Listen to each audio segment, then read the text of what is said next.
Yo, what's good, man? Let's get it.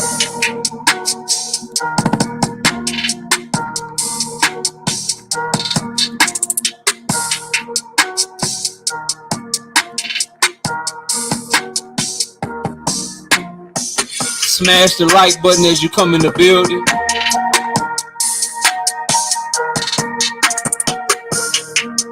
If you want to donate to the Cash App or the Super Chat, you see it below.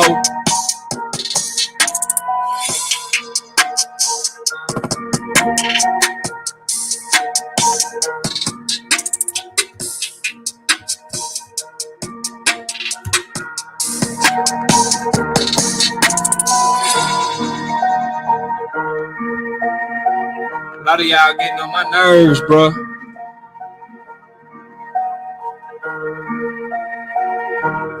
All the real boxing fans, hit my like button, man. Everybody to keep it real, no matter who the fighter is, hit my like button, bro. A lot of people got these slogans and shit about how they love the sport of boxing, about how they keep it real. Everybody keep it real till it's their favorite goddamn fighter, man.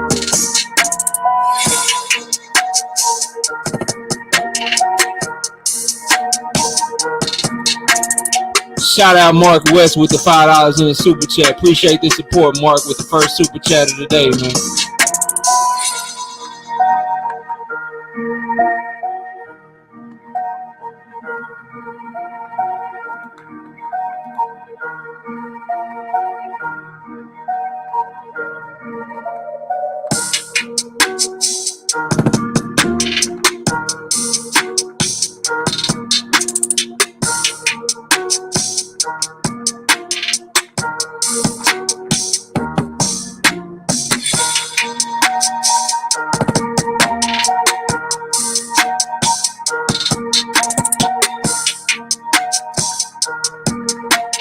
Get that bot out my chat, man.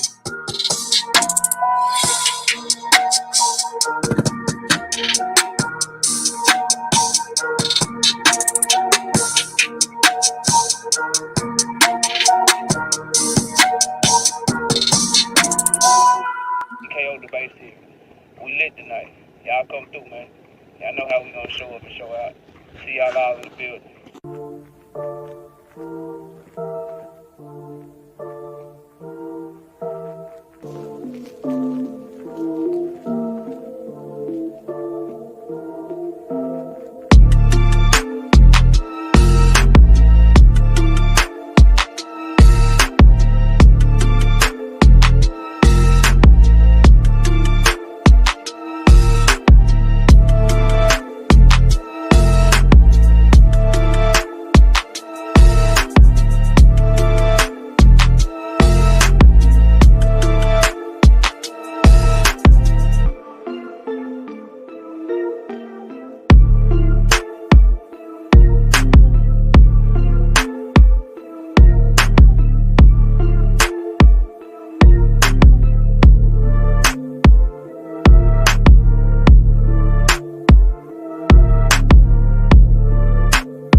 What's good, man? Let me get the camera on. What popping with y'all, bro? This your boy Knockout Boxing 86 TV. We in here back with another live show, and I gotta holler at y'all, man.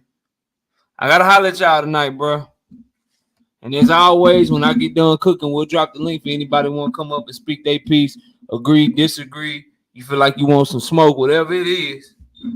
The link will get dropped when I get done cooking. Let's see who we got in the building so far. Crush the legend, Yoda Wise. Crush, shout out to my brother, Mr. Public Service Announcement himself. What's good with you? Shout out to you and the whole TWT team. Shawai Allah 77, what's good? Daryl Deloach in the building. Mike Biggs Boxing, hashtag TWT. Salute to you, Mike Biggs. Y'all go sub to Crush the Legend. Y'all go sub to Mike Biggs Boxing. Schizo Power, what's good with you? Josh Sanders, another TWT member sliding through. What's good with it? Josh Jason in the building. What's good with it, Jason? Mark West, appreciate you again in that super chat. And shout out to my brother Mark West.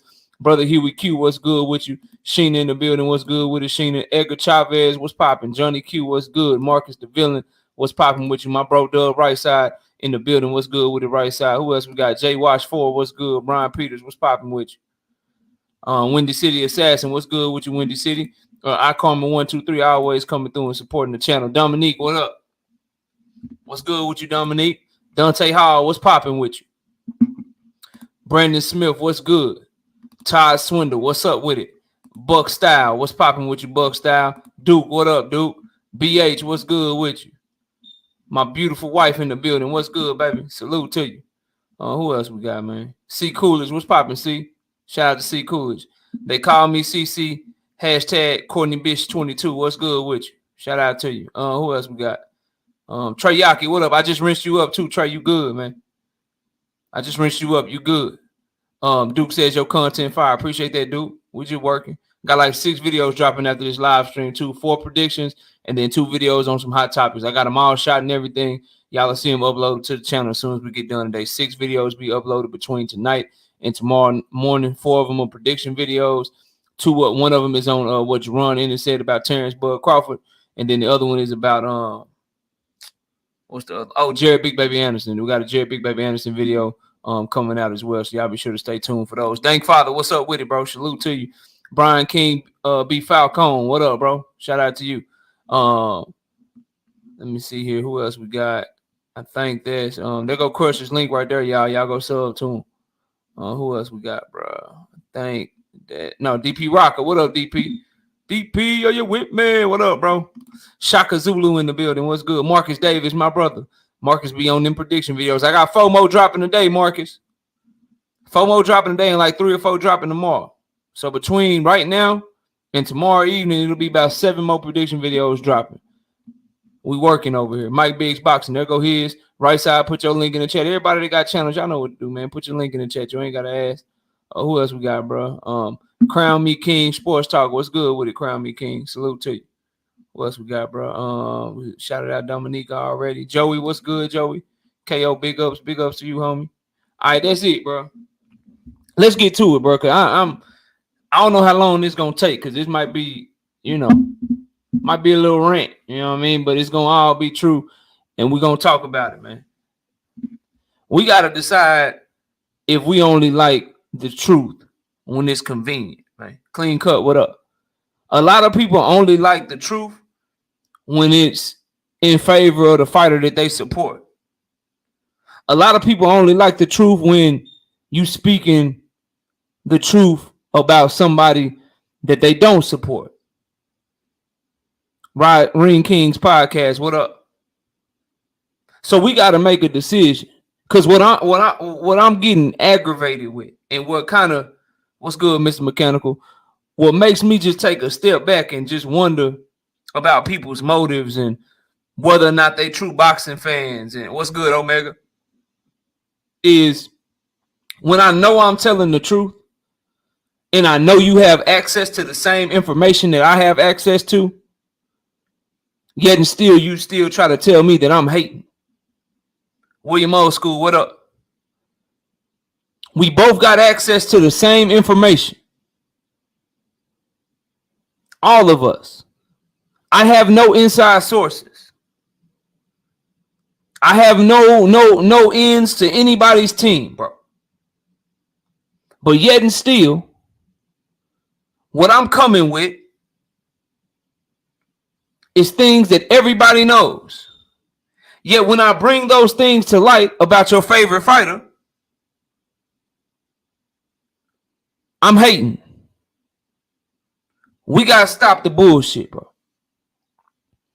It ain't my fault if your favorite fighter do some shit or say some shit or behave in a certain type of way, and I pointed out that, hey, he did this or he said this, and now I'm hating because I'm telling the truth. Because let me tell you something. Things that Terence Crawford fans don't have an issue with.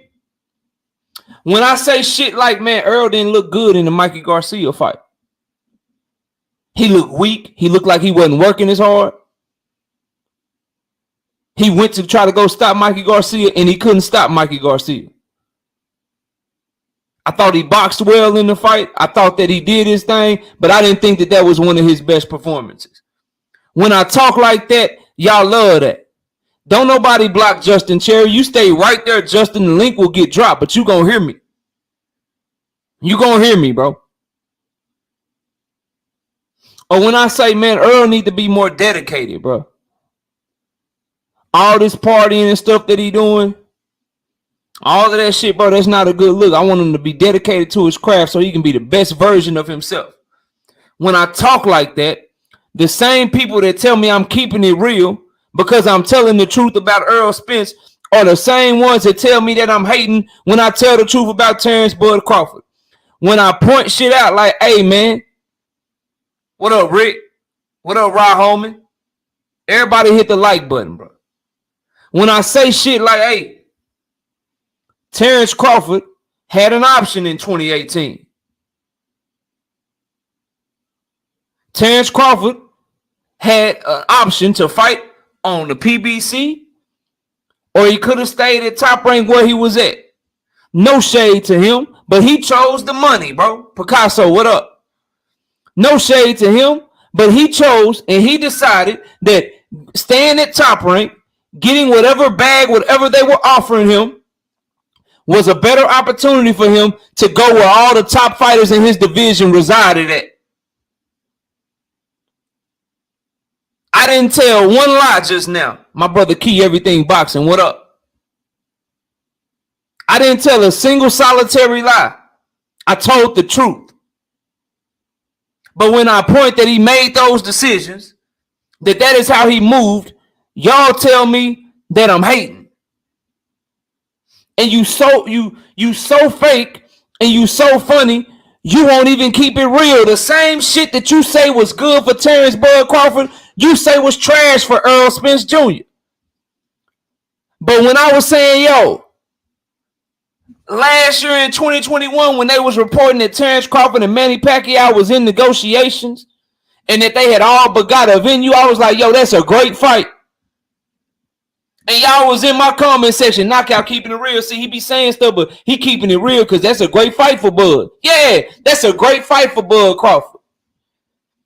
I think that if he get that fight, that's going to solidify him. That makes him and Earl even closer to a 50-50 fight because that's the biggest fight in anybody. I don't give a damn if you Bud, Earl, Keith, Virgil, Jerome Boots Ennis, anybody from 147. If Manny Pacquiao call your phone, you answering that hoe and you taking the fight. So if Terence Crawford get that fight, it's a damn good fight. And it's a legacy-defining fight. He been trying to get that fight for 15, 11 years. 20, 11 years. 4, 5, 6, 7, 8 years he been trying to run down on Pacquiao. Renique 313, what up? So I was like, yeah, that's a damn good fight. Go check the content, bro. Go check what I said. But then I'll Knockout keeping it real. But the same people that love to fight for Terence Bud Crawford, the same ones that thought it was a great fight for Terence Bud Crawford when Earl Spence about to get that fight. When Earl Spence announced that fight, now Manny 42 years old. Now Manny ain't shit. Now Manny past his prime. Now Manny garbage. But when your guy was getting him, it was all good. It was a legacy-defining fight. When we all thought your guy was getting him, it was a legacy-defining fight. The difference between me and you is I keep it real across the board. It would have been a great fight for either of them at that time. Shout out Mr. Lightning's World. What up? But you call me a hater for pointing this out to y'all, bro. You call me a hater. You say that I'm hating on your mans because I'm telling the truth.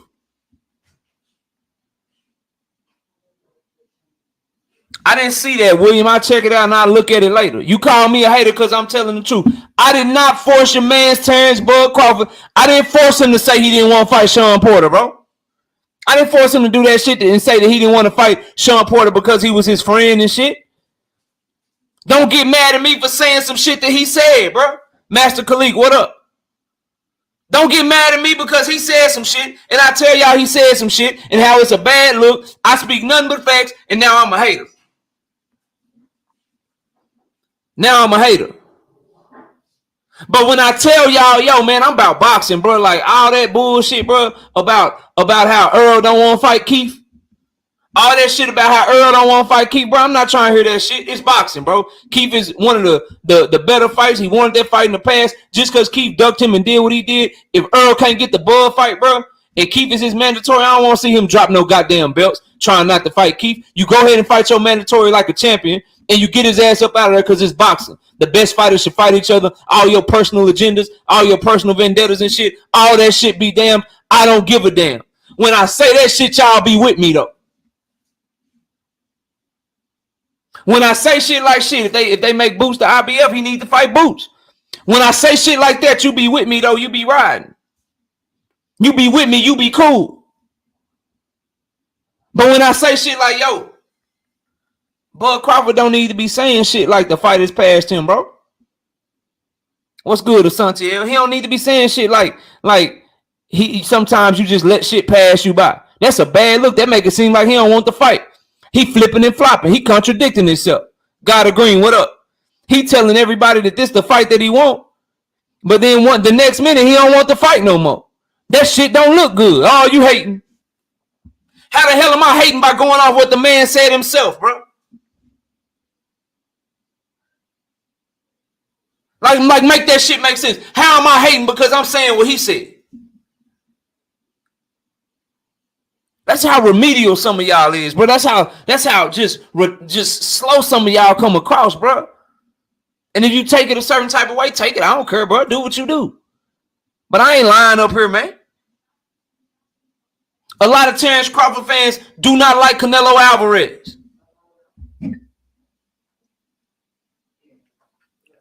When Terence Crawford said Canelo Alvarez is avoiding athletic black fighters, what I say? I said, hey, bro, I mean, shit, he ain't fight Andrade at 54 or 60. He went and got this goddamn, you know what I'm saying, franchise belt and shit to avoid Charlo. Like, shit, I mean, Bud got a point. Bud got a point, bro. What y'all, oh, man, yeah, she knockout ain't keeping it real. That 100%. He keeping it real. But then when I point out that Bud Crawford ran with a narrative for 3-4 years, oh, Earl ducking me. Oh, Earl ducking me. Oh, Earl ducking me. Oh, where this person at? Where the big fish? I'm looking for the big fish. Y'all know the fight I want. Then he gets in front of the goddamn camera and says that it's Bob Aaron's fault. Bob couldn't give me the fights that I wanted. I know Earl want the fight as bad as I want the fight. I know Earl. And when I point that shit out, like, hey, bro, you was saying this, but now you saying that. Why you contradicting yourself all the time? Oh, you hating on Bud. There go knockout again. Hating on Terence Bud Crawford. Jerome King, what up? When all I'm doing is telling you what the man said and pointing the shit out to you. The truth cannot be hate, bro. The truth can be harsh to you. You cannot want to hear the truth sometimes. But how can I hate if I'm telling the truth? I'll pause. I'll pause right quick. How many times have I lied? What did I say that wasn't a lie? Somebody count the lies so far. We've been live for 23 minutes. Somebody count the lies so far. If I ain't lied one time, put 0. If you caught me in a lie one time, put 1. If I lied twice, put 2. However many times I done lied, put it in the chat right quick.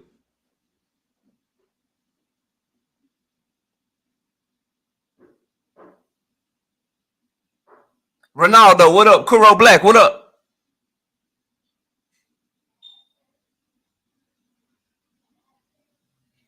Check it though. But then you say I'm hating. But then when I talk about Earl, I'm like, look, bro, I understand you coming off an eye injury. I understand that shit, bro. But you came out your mouth and you said tune-ups are for people that don't believe in themselves. Earl, you said that bullshit, bro. And you said you want to fight a champion next. You said you want to fight a champion next. So, bro, you better fight Bud or Ugas. That's your only option. I don't want to hear shit. I don't care how good the mandatory is. None of that shit, bro. You need to come back and fight a champion because that's what you said. Oh, Knockout, you real, bro. Knockout be holding. See, Knockout ain't like these other Earl fans. Knockout be holding Earl accountable and shit. Knockout be holding Earl accountable and shit.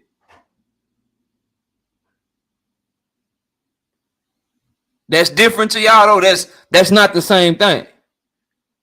Y'all only want somebody to keep it real with you when it's not your favorite fighter.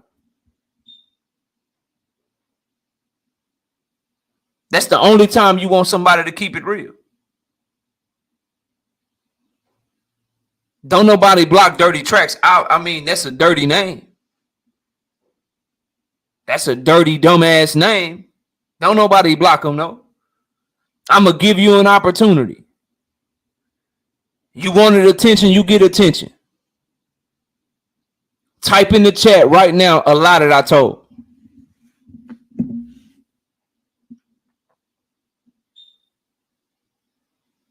Floor is yours. Yeah. You be faking. That's your last comment if you don't answer my question. Tell me a lie I told. Just one. Give me one lie.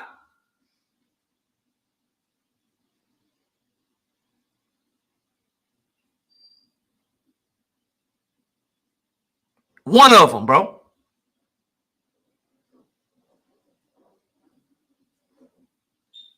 This is what I'm talking about with you clowns and you frauds, bro. You probably somebody from another channel that can't hold my job. Your answer is it's a whole lot. Bye, bro. Bye. You can't tell me what it is. It's a whole lot, but you can't name one. Fuck out of here, bro. Peace out. You can hit the link when I drop the link, and you can tell me about the lies that I told. Because you can't mention them. Gave you about 2-3 minutes. You couldn't come up with one. So when I drop the link, hit the link. But you don't get to type no more. Straight up and down, bro.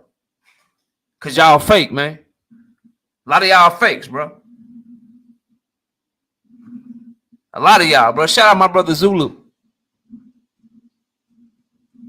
With the $5 in the super chat. He say, salute, KO. Hit the like and support the grind. Salute, chat family. Salute to you, Zulu. Salute to you, bro. When I say shit like, hey, Bud, you shouldn't have said that Sean Porter had already lost when Earl beat him. Hey, Bud, you shouldn't have said that Kell Brook had already lost when Earl beat him because you shitting on your own resume because those are your two best wins. So you shouldn't say shit like that because by trying to shit on Earl, you shitting on yourself. So please, bro, stop. Like don't say that. Oh, you hating on Bud again. You hating on Bud again. You slow people, bro. If he's saying that Sean Porter ain't shit for Earl, but Earl beat Sean Porter before he did, then don't that mean that Sean Porter ain't shit for Bud? If he's saying that Kell Brook already lost before fighting Earl, and that's why it ain't a good win for Earl, and he beat Kell Brook after Earl Spence beat Kell Brook, don't that mean that the win is even worse for Bud Crawford? I'm trying to put him up on game, and y'all trying to tell me I'm hating on the man, bro. I'm trying to help him out, and y'all tell me I'm hating, bro. That shit crazy. I'm telling you the truth. I'm not lying to you. I'm telling you shit that he done said out his own mouth.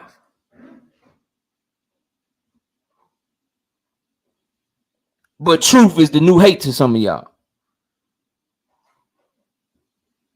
But when I say Jamel Charlo, bro, look, you volatile and shit, you emotional, you be flying off the cuff. Some of the shit you say you shouldn't say, bro. And yeah, I understand Earl is your man's. You know what I'm saying? I understand that's your dude, but shit, if Bud's saying that he gonna move up and get the smoke, bro, don't just say you don't want to fight him. Like, I want to hear you talk that shit. I want to hear you say you'll knock his ass out too. Yeah, see, knockout. Yeah, man. Yeah, that's right, bro. Everybody else making excuses for Jamel. Everybody else making excuses for Jamel.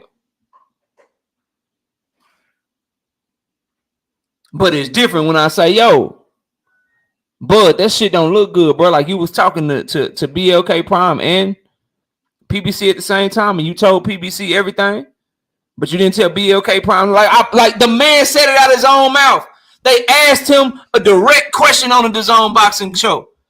Did you tell PBC that you were negotiating with BLK Prime? The nigga said no. The nigga said no. Why would I? Because if I did that, if I told them then I didn't really have it, then they could have called my bluff. But bro, you did have it, bro. But he tells y'all, nah, I ain't telling shit about BLK Prime. And I point that out. I say, look, bro. He told these people over here everything. He told these people over here nothing. That shit seemed like he was just trying to make a deal with the people that he told everything to. I got coaching money in the chat right now. I got Drico in the chat right now. If I'm hollering at Drico, and I ain't gonna say nothing incriminating, we're gonna talk about shit. We're gonna talk about some goddamn cell phones. If I tell Drico I got the iPhones, bro, and we need to sell them hoes, then I go tell Coach, hey, I got the iPhone, and we need to sell these hoes. And then I tell Drico every single thing that we can do to get this money with the iPhones, and I don't tell Coach shit about what we can do to get this money with the iPhones. Don't that mean I'm really trying to get money with Drico because I'm telling him everything? I'm letting him know how we can get this money together, but I ain't telling Coach shit. I'm keeping Coach in the dark. That shit hit a little different when you say it like that, bro, and y'all get mad at me and tell me I'm hating because I just point the shit out. Big Tony, what up? I don't understand. I really don't understand this word hate. It's like when you have no retort for something, when you have no rebuttal for something, when you can't come up with an intelligent enough answer to rebut what someone else is saying, you immediately go to, oh, you hating. I say some shit like, hey, man, did y'all hear what Bud Crawford said on his Instagram live? He said that Al Heyman was negotiating with a lawyer that he didn't even know. That he knew nothing, nothing of, nothing upon. That's what he said. Some dumbass shit like that.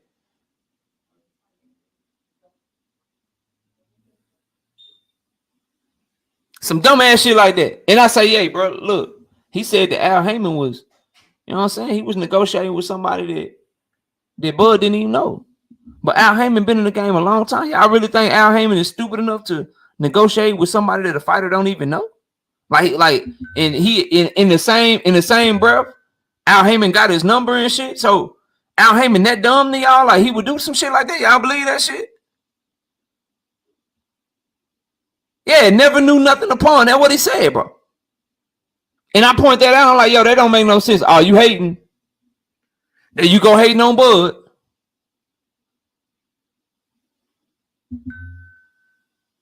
Then I'm like, yeah, he said he had 50 million for Earl and shit. But he admitted that he never told Earl where the money was coming from. He told Al Heyman, oh yeah, they say they know you. Hey, Asante L, I got a homie that said he gonna get some money for us. He said he know you. Huh? What's your first question? Oh, they know me. Who are they? Oh shit, let's meet up so I can tell you. And I'm like, yo, that sound like some fraudulent shit. Why you can't say it on the phone, bro? I'm just pointing out logical shit that's like that anybody with a brain would think of. So we know he didn't tell them. We know that they asked for him to tell them, and we know that his response was, we can meet up and I'll tell you then. Why can't you tell him who it is while you talking to him? Y'all did everything else over the phone. All them contracts back and forth, all them drafts back and forth, all them terms. I agree to this, I agree to that, I agree to this, I agree to that. Y'all did all that shit on the phone. But when it came down to you bringing some money to the table, You had to meet them in person in order to tell them. And when I say, yo, that sound like some shit that you make, or you like, that sound like some old wire. Like you scared you being tapped. Why you can't tell them on the phone? What's wrong with that shit?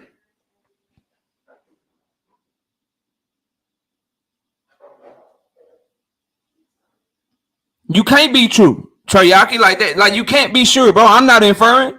The man admitted that he didn't tell him who it was, bro. My mic sound off? Maybe I'm too close to it. Let me know if that sound better. But bro, like, that's what he said, fam. Like, I don't be understanding y'all. Like, Al Heyman know who he is, but want to do shit his way. Simple. What you mean, bro? What you mean? How would he know who it was if Bud didn't tell him, bro? He admitted that he didn't tell him, so Al is like some sort of psychic or something to y'all? Oh, so you say I'm inferring, but then you inferring. Like, that's my thing with y'all, bro. Like, we can only go off of what they tell us. Y'all don't want to listen to what they tell us when the shit don't fit what y'all want it to fit, bro. It's just that simple. All right, I got you, Tank Williams. Thank you, bro. Stay dangerous boxing. What up? So that's what I'm trying to understand about some of y'all, bro. Like, why is it only when it comes to your favorite fighter, bro? What up, Smoke? Only when it comes to Bud with some of y'all, bro. All logic and all objectivity and just being truthful. Y'all crazy with that shit, bro. You act like you don't understand, bro. No, I ain't talking about you. I know you said you like both of them, whatever, bro. I'm talking in general. Jay Cooley, what up? Excuse my masculinity, what up? Make that shit make sense, man. Pointing out what someone says cannot be hate. Telling the truth cannot be hate. When I say Terence Bud Crawford said that he agreed to everything the PBC wanted him to agree to, but then after his fight, he says he has to go back to the drawing board, and then I bring up, hey, why would he have to go back to the drawing board if he already agreed to it? Don't that mean he just signed what he already agreed to? How am I hating? I'm just saying, bro, he said he agreed to everything. So what else he need to go to the drawing board for? If you agreed to everything already, what y'all going back to the drawing board for? Or was you lying, bro? You mad at me? Yeah, facts, true speech. Y'all mad at me because I'm giving you what the man said, his own words. Maybe y'all should tell him to be quiet because he be incriminating himself, making himself look bad. Like, that ain't my, like, that's not my fault, bro. Everything I done said, bro. Everything that I ever say about him is based in fact and logic, bro. You can't tell me where I'm like being malicious. I ain't talking about the man family. I ain't talking about him as a person. We talking boxing. R.S. Cooper, what up? That ain't my fault. I did not tell that man.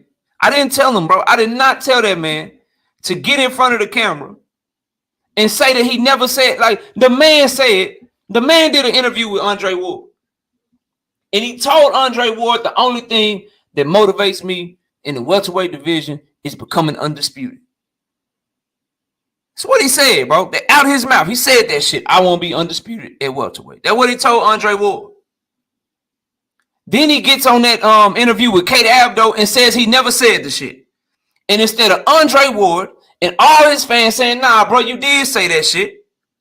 Instead of holding him to it, instead of keeping it 100 with him, y'all just glossed that shit under the rug and then call me a hater for bringing it back up. You sweep that shit under the rug and then call me a hater for saying, nah, bro, but a year or two ago, you said that you did want undisputed. Now you're saying that you told her being world champion motivated you, but that's not what you told Andre Ward. That's not what you told your homie. And you know what Andre Ward did? Instead of keeping it 100, he told me to stand down. He told me to stand down. I mean, bro, like, damn, like, you just gonna let the man lie like that? That's supposed to be your homie. Bro, with friends like that, I don't want no friends, dog. Don't let me lie. I showed y'all yesterday, bro. Had to correct some shit on the fly. Oh, no. Hey, hold up. That shit might not be right because this looking shaky, that looking shaky. Nah, bro. I'm off of that. I don't believe that no more. Live, bro. I don't have time to be lying or capping, bro. I give y'all the truth. I tell y'all what I really think, bro. Shout out Jermaine Bean with the $2 in the super chat. He said, keep on punching, knockout. I don't know no other way, Jermaine. Shout out to you.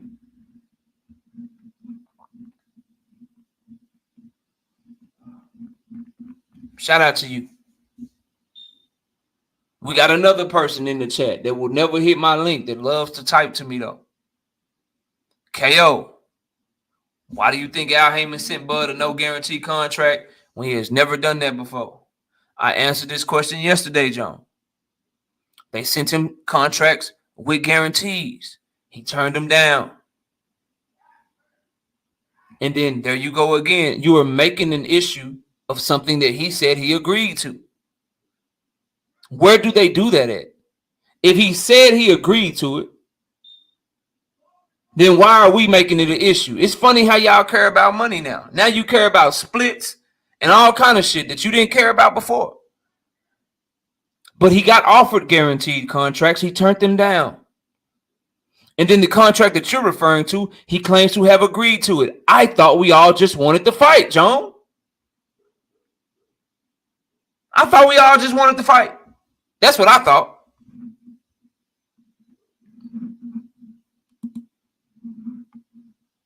Nick J in the building. She says Bud is an adult and reserves the right to change his mind, KO, especially after that Ugas beatdown he witnessed like the rest of us. And I know you're being facetious and you joking, but here's the thing. This is like, just tell us that, bro. Just say shit like, hey, man, I just need a tune-up, bro. I just need a tune-up. You know what I'm saying? Then I'm going to see Earl after that. Or if you really don't want the fight, just say you don't want it no more, bro. You'll get some criticism, but at least you're telling the truth. But what we not going to do is allow someone to go around here acting like don't nobody want to fight them. Ain't nobody calling them out. When you got one guy that's making T-shirts saying that he want to fight you, he's spinning the block. He want to go into goddamn, he want to go back into negotiations with you. He want to fight bad than a motherfucker. Then you got another guy saying, hey, man, I fight your ass in your living room. I fight you in your living room, bro. What's up? I come to Nebraska, Omaha, Nebraska. I fight you in your living room. So you got Jerron Boots Ennis and Earl Spence Jr. that both won't smoke with this man, but you got this man manager / trainer Bo Max saying ain't nobody calling out his name. But yet John won't go to a single, solitary, one iota, double, triple. She won't go to one goddamn Terence Crawford channel chat and say, hey, why is Team Terence Crawford saying ain't nobody calling him out when he got two people calling for the fight right now? You won't do that shit, though. But you'll come over here to me. And you'll make all these different points and try to make all this shit while never hitting my link, by the way. Never hit my link, by the way. You'll never come up here and talk to me. You'll stay in the chat. But you'll come over here with all these excuses, all this deflection, all this other shit. But you won't go over there. And you won't say nothing. You won't say nothing like this, bro. You won't. You'll be like, yeah, you right. You right. They ducking Bud. You right. They ducking Bud. You won't go over there. Well, yeah, Bud did contradict himself. Or why didn't Bud bring up Earl's name after his fight? Y'all won't do none of that shit. But you'll keep typing away.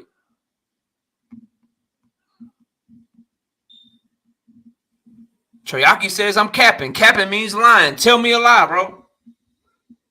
You cool, you know what I'm saying? No, we had this conversation yesterday. Y'all keep calling this man a real one when he's lying in your face. Was it real to say that Earl was ducking him and then turn around and say, man, I know he wanted to fight as bad as me? Was it real to talk to two people at the same time while not telling one about the other negotiations so that you could get the best deal possible? Was it real to allow your team to say that don't nobody want to fight you when we all know it's at least two people that want to fight you? Was it real to say you want the fight extremely bad, but then say that it passed you by? Was it real to say you don't want to fight Sean Porter because he your friend? Was it real to shit on Earl Spence's resume when his wins are your wins, at least the best ones anyway? You shitted on the Sean Porter victory, but Sean Porter was one of your best victories. You shitted on his victory against Kell Brook, but Kell Brook was one of your best victories. You talked about how guys had already been, how people had already lost, but you ain't mentioned that Amir Khan got chin checked and put to sleep by Canelo Alvarez right before he fought your ass. But y'all don't want to talk about this shit. Y'all tell me I'm hating. Y'all tell me that I don't know what I'm talking about. Was Canelo Alvarez ducking Caleb Plant, Treyaki? Serious question. Was Canelo Alvarez ducking Caleb Plant, bro? Serious question. Just a serious question. Was Canelo Alvarez ducking Caleb Plant, bro?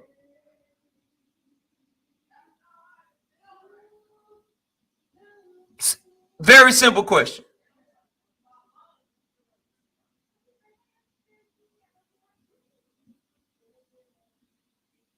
A kilo in the super chat. What up, a kilo? Y'all want to talk about that? A kilo with the $5 in the super chat says, I'll be glad when EJ announces his next fight and says he's moving on. Then we can all stop talking about Bud. Dude is a straight clout chaser. And see, this is why, Trey, we can't really like have an in-depth boxing conversation. He was not jumping around divisions. He was doing the same thing that Earl did. He was able to do it faster because the guys that he fought wanted the bag. He was not ducking Caleb Plant, all because he saved Caleb Plant for last on his undisputed run, bro. That's like saying fighting a champion, Billy Joe Saunders, first and fighting Caleb Plant last meant that he was ducking Caleb Plant. He was not jumping around divisions at that time. Go do some research, bro. Go do some research. He was not, bro. Nah, it's not that you could be wrong, bro. You are wrong, bro. Y'all got to stop calling people ducks that are going fighter by fighter collecting belt after belt, bro. That, like, I don't understand that shit. Alexander Usyk, when he went undisputed at cruiserweight, he had to save someone for last, bro. Because he went belt by belt to take belts off of champions. So what we're saying is the standard is different for Earl than it is for everybody else, bro. Alexander Usyk couldn't fight every single champion at once. He couldn't. Danny Garcia was a mandatory, Trey, meaning the WBC would strip him if he didn't fight Danny Garcia. You know, the same way they about to make Keith Thurman a mandatory. The only person that's fighting voluntary fights is Terence Bud Crawford. Since 2019, Earl Spence has fought Sean Porter unified. Earl Spence has fought Danny Garcia mandatory. Earl Spence then fought Yordenis Ugas unified.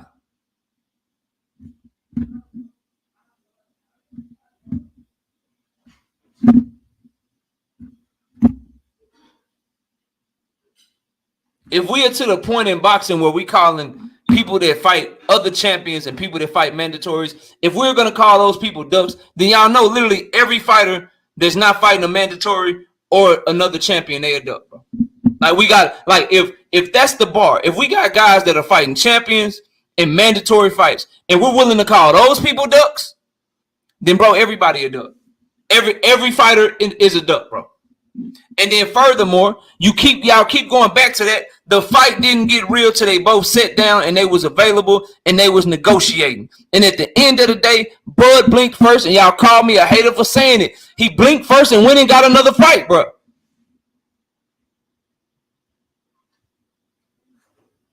And then people try to shit on Ugas like everybody wasn't trying to fight the guy that Ugas beat the shit out of. Ugas beat the guy that Terence Crawford and his fans wanted him to fight. Ugas beat the guy that Earl Spence and his fans wanted him to fight.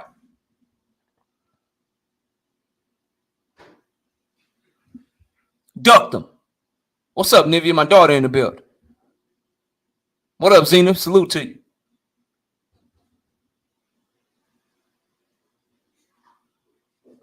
But now Ugas ain't shit to some of y'all, bro. This shit crazy. This shit crazy to me. Now I did Bud first.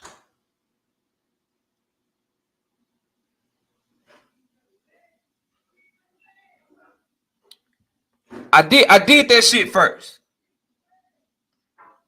But Bud Crawford ain't got the OnlyFans that's like that, y'all. 226 people in the building. Hit my like button. We got 172 likes. Let's get the likes over 200, man. I understand everybody can't donate to the Cash App. I understand everybody can't donate to the Super Chat. Hit the like button up. Hit the like button.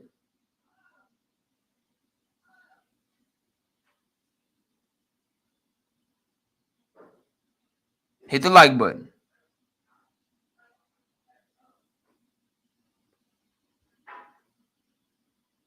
Right side is doing it already. He's doing it already. When I was talking about Bud, he was rocking because Bud ain't one of his favorites. But when I start telling the truth about people's favorite fighters, the energy changes, bro. It changes. No one has any issue. You know what? I'm going to say that for another live stream. I'm going to stay right where we at because this is a good conversation. I'm going to stay right where we at. Now, I don't want Drico. I don't want Joan. I don't want them to go nowhere because, see, they only pop up when you talk about Bud. If you get to talking about other people, they won't pop up.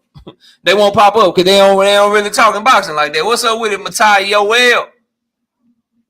In the building. Maybe when right side get up here, we'll switch the conversation to the other stuff, man. Shout out to Matai Yoel. What's up, inmate? Chat, man. Shout out to you with that $10 in super chat. I appreciate you, bro. I appreciate you. So you have to decide as boxing fans, bro. You have to decide whether or not you gonna keep it a buck or whether or not you just gonna be one of these fake people, man. Drico, I don't want to hear about all fans, bro. Talk to me about me, Drico. Talk to me about me, because I'm only talking about the people that do this. It is some people that don't do this shit. Major Key, what up? We got to get to the point where telling the truth is just telling the truth regardless of who it is. If we don't get there, bro, these fighters just going to be okay doing what they want to do, bro. They're going to be okay doing what they want to do. Straight up and down, bro. Shout out to Bo Deasy, the late bloomer, with that $5 in the super chat. He said, stall him out, knockout. Too many facts. This is simple. If Bud agreed to all the terms, why didn't he sign? That means he agreed to no guarantee. That's all I'm saying, y'all. Like, you can't make arguments that the fighter isn't making.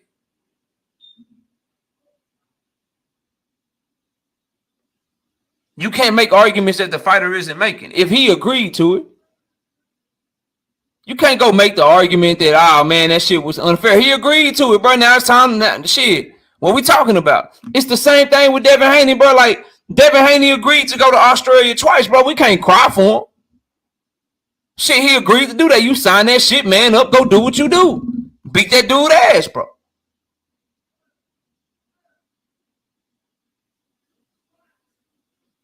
Y'all keep trying to argue to me about something that the man already agreed to, bro.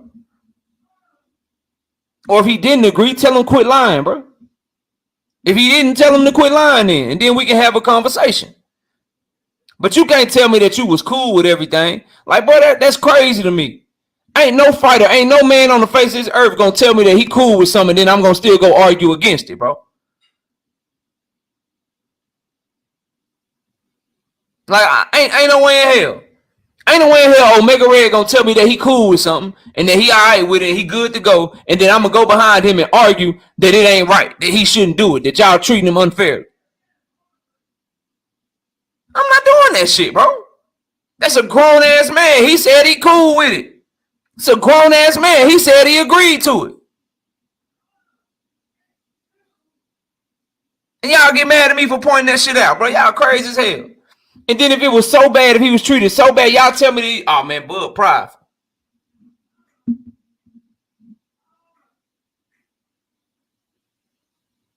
Y'all prideful, bro. He prideful. You know what I'm saying?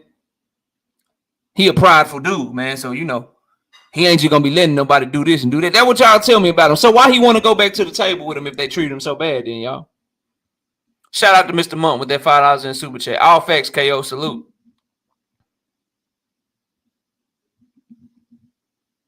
Somebody tell me if he was treated so bad in negotiations and they did him so dirty, why he want to go back and talk to him?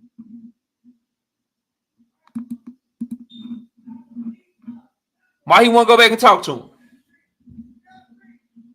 Is he like the trolls that come through here and love to get blocked and love punishment and love getting talked to crazy? Cause I know if you messing with me, bro, if you treat me a certain type of way, I mean shit. Why I'm gonna keep coming over there, bro? Drico, the link about to get dropped, bro. What leverage he got, bro? I want to hear this. I want to see this shit, bro. What leverage does he have right now, bro? Real shit. Tell me, Trey. What leverage he got, bro? That question's for Trey.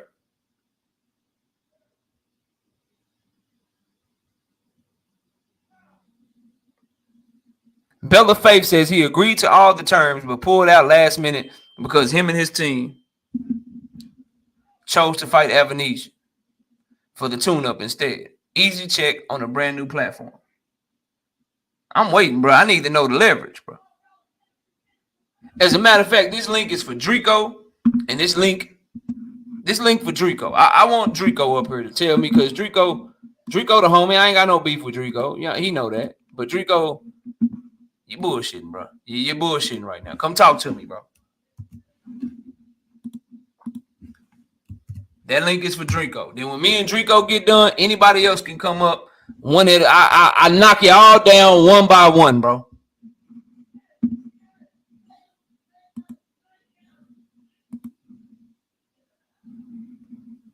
One by one, I'll knock you down. That's for you, Drake.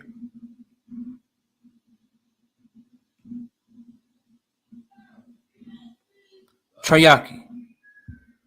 It was a hometown fight, bro. Live Gate is cool. Shout out to him. But how much did the tickets cost? Selling out and how much you sell it for, that's the difference, bro. If the tickets were cheap, which I don't know the prices, right?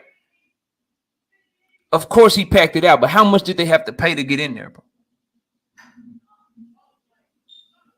And packing out a venue with 14,000 people or whatever it is, I think they reported somewhere between 14, 15,000, whatever it is, doing that when the guy you're going into negotiations with then put 47,000 people in the goddamn stadium. That shit ain't giving you no leverage, dog.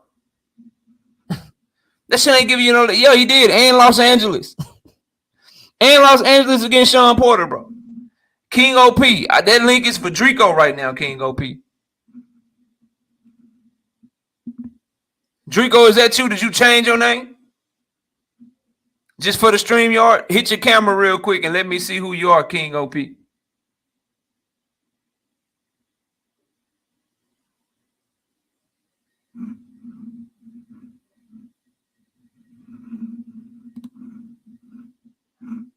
Crawford didn't want to fight EJ after. Oh, the King OP dipped out. Drico, where you at, bro? Crawford didn't want to fight EJ after that Ugas fight without a fight in between because that ass was going to get dusted and just going to get it later. I don't know, bro. I just don't think he wants to fight. I just don't think he wants to fight. Kelly Thompson with the $5 in super chat. That's right, KO. AJ sells out 90K seat arenas all the time, but don't come close to touching none of Mayweather's gates in Vegas. That's all I'm saying. Like, don't talk to me about how many people were there. Talk to me about how much the tickets was and how much revenue they generated, bro. I don't know what it was. I ain't saying I do or don't. I'm just saying let me know. That shit don't move me. That's like talking to me about somebody getting a bunch of views on free ESPN. Or talk to me about somebody getting a bunch of views on, or how many views the Frank Martin Michelle Rivera fight does this Saturday. And because Frank Martin and Michelle Rivera, let's say they do 800,000 views on free Showtime, and Tank Davis only sell 300,000 pay-per-view buys or whatever it is, that they somehow are more valuable and more popular than Tank Davis because they had more people watching them. Don't talk to me about shit like that, man. Talk to me about shit that got to do with the bread, bro. That's what I want to talk about. I got Drew. Let me hit Drico up, bro. Oh, I had to get my earphones, bro. Resend the link. It's pinned to the chat, Drico. It's pinned to the chat, bro.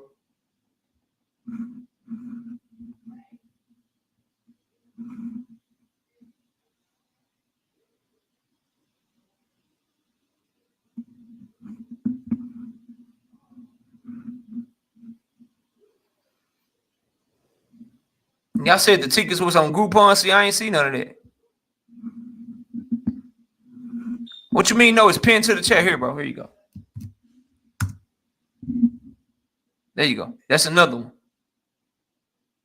Yeah, that's a dope fight, Robert. That's a dope fight. I got Martin in that fight.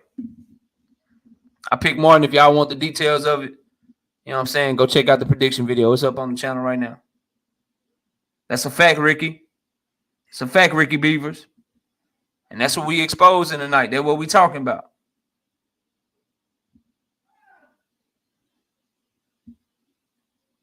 It's in the chat for you, Drico. You said they were Facts KO. They was on Groupon. I found them after Ego said it. Damn, bro.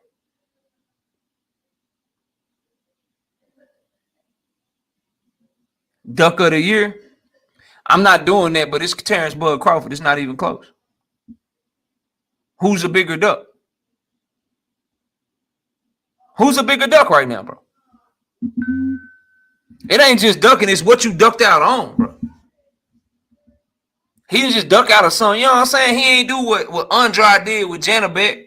He ain't do that like Janabek, like, all right, yeah, you ducking, bro, but that's just to defend your title against a mandatory challenger, bro. You ducked undisputed in the biggest payday of your life and the biggest fight in boxing, bro. Like, nah, they got to go to Bud, bro. So that's an early award for you right there. He got to be Duck of the Year. Nah, it ain't got nothing to do. I just find it funny. Traded it was on Groupon. I ain't never seen that before, and I didn't know that. Don't bother me. What I care about is how much money, how much live gate they do. According to boxing schedule, tickets for Avenesian and Crawford, they started at $50 and went up to $500 depending on seat. Who's the king of pop? Oh, there's Drico. Make sure there's Drico real quick. Oh, yeah, that's Drico. I got you, Drico. Hold on. Let me change this to that right there. All right, Drico, the floor is yours. Talk to me, bro. What's up? I think all the fans, first of all, what's up, chat? Thank you for having me on the panel 8-6, you know. Blessings to everybody in the chat, man. But I'm Drico Bay, but my thing is, I think all the fans are flawed. I understand your point, 8-6, but I think all the fans are flawed, bro. It's not just it's the Canelo fans, it's the Pacquiao fans, it's the Spence fans, it's the TC fans, but the TC and Earl Spence fans are just more highlighted because of the situations right now. Everybody frustrated. We want to get this fight on. We want to get it out the way. So it's a lot of nitpicking and chippiness, but it's all of the fans to me, bro. Like, we can't just pinpoint and just say, okay, it's 100% that way. We can't do that. And then we throw the negotiations in there, bro. We can't taint it with, because that subjectiveness, that subjective talk, and throw the negotiations in there and just say, oh, it's just 100%.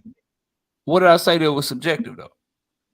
I mean, you know, we holding them to, you basically dissecting everything TC saying, like he, you know, dotting the I's and crossing the T's when it comes to TC, you know, but Earl has said some stuff too that's not necessarily true. Talk to me about it. Like when he tweeted and he said that he his own boss and his own manager, come see him if you want to fight. I got the tweet. I forgot when exactly it was, but I got the tweet if anybody wanna So you know. I think just what about that was a lot of you? He's not his own boss. He's not his own manager, is he? He is his own boss. He has a manager, but he's his own boss. Just because you have a manager don't mean you ain't your own boss. How what has he done to make you think that he's not his own boss? Did Earl want the Pacquiao fight? Yeah, he wanted the Pacquiao fight. Did they go get it for him? Yeah, they went to get it for him. Did he want to fight Keith Thurman, or did he want to fight Terence Bud Crawford after he beat Eudenis Ugas? Crawford. And Now, who did can I ask you a question? And who did they go try to make the fight with? Terence Crawford. Now, can I ask you a question? Yeah, go ahead. When that phone call was leaked, who was he calling? Wasn't he calling Al Heyman? Was he trying to get in touch with Al Heyman? I don't think so. Because you talking about the one where he was like, I don't know. They talking about something like January or something like that. That's the one you talking about, the one that just got leaked like a month ago, right? Right. How can he be talking to Al? How can he be talking to Al when he was talking about Al on the phone? Wasn't he trying to get in touch with Al, his boss? Didn't that sound like a employee He didn't conversation? say nothing about I'm trying to get in touch with Al, bro. He was talking to somebody. He said Al said that he want to see this, that he want to see that. Now he asking for this, and they pushing it to January. They doing this, they doing that. He never said he was trying to reach Al, bro. Oh, okay. Now in that conversation, he said he would never fight Thurman. That's out of the question, right? Yeah. Okay. Now look what happened. Now, do you remember when they said that speaking on behalf of Earl Spence, when Al Heyman and Tim Brown sent that wire and said, speaking on the behalf of Earl Spence, we want that Thurman fight? Did you see that? Who said that? Al Heyman and Tim Brown were PBC representatives. And they said what? That? Speaking on the behalf of Earl Spence. Speaking on the behalf of Earl Spence, where? When was this, bro? Hold on, I got it. Hold on. Shout out the post up with the $2 in the super chat. Says Al works for Spence. What is he talking about? We're gonna get to it. Post up. Stop it. I'm trying to figure out. Stop it. Y'all know that Al don't work for Earl Spence. Now he does, stop though, it. Stop it. He does what Earl tells him to do, bro. If Earl say he want to fight, he try to go get it for him. Well, if Earl say he want to move a certain way, he try to go get it for him, bro. Allen them put Keith Thurman on paper. You know why Allen them put Keith Thurman on pay-per-view with Mario Barrios earlier this year? Because they were trying to build up a fight between Keith Thurman and Earl Spence. Right. But you know what Earl said? He said, take the L out of love, but that shit over. I'm not fighting him. Right. And then what happened? They went and tried to make the Terence Crawford fight, bro. So I don't know. Say that. And if Al was the boss and Earl was just a company man, wouldn't he have to do what Al told him to do and not the other way around? Well, that's exactly what's happening. That's what happened in this wire that was sent that said, speaking on behalf of Earl Spence, we want Keith Thurman. What wire, bro? Like tell me what I'll look it up. I'll look it up for you. Shout out to D Anderson with the $5 in the super chat. It says hashtag salute to you, D Anderson. Appreciate the love. Oh, hold on just a minute. It's from boxing scene. What's the date on here? I think I cut it off.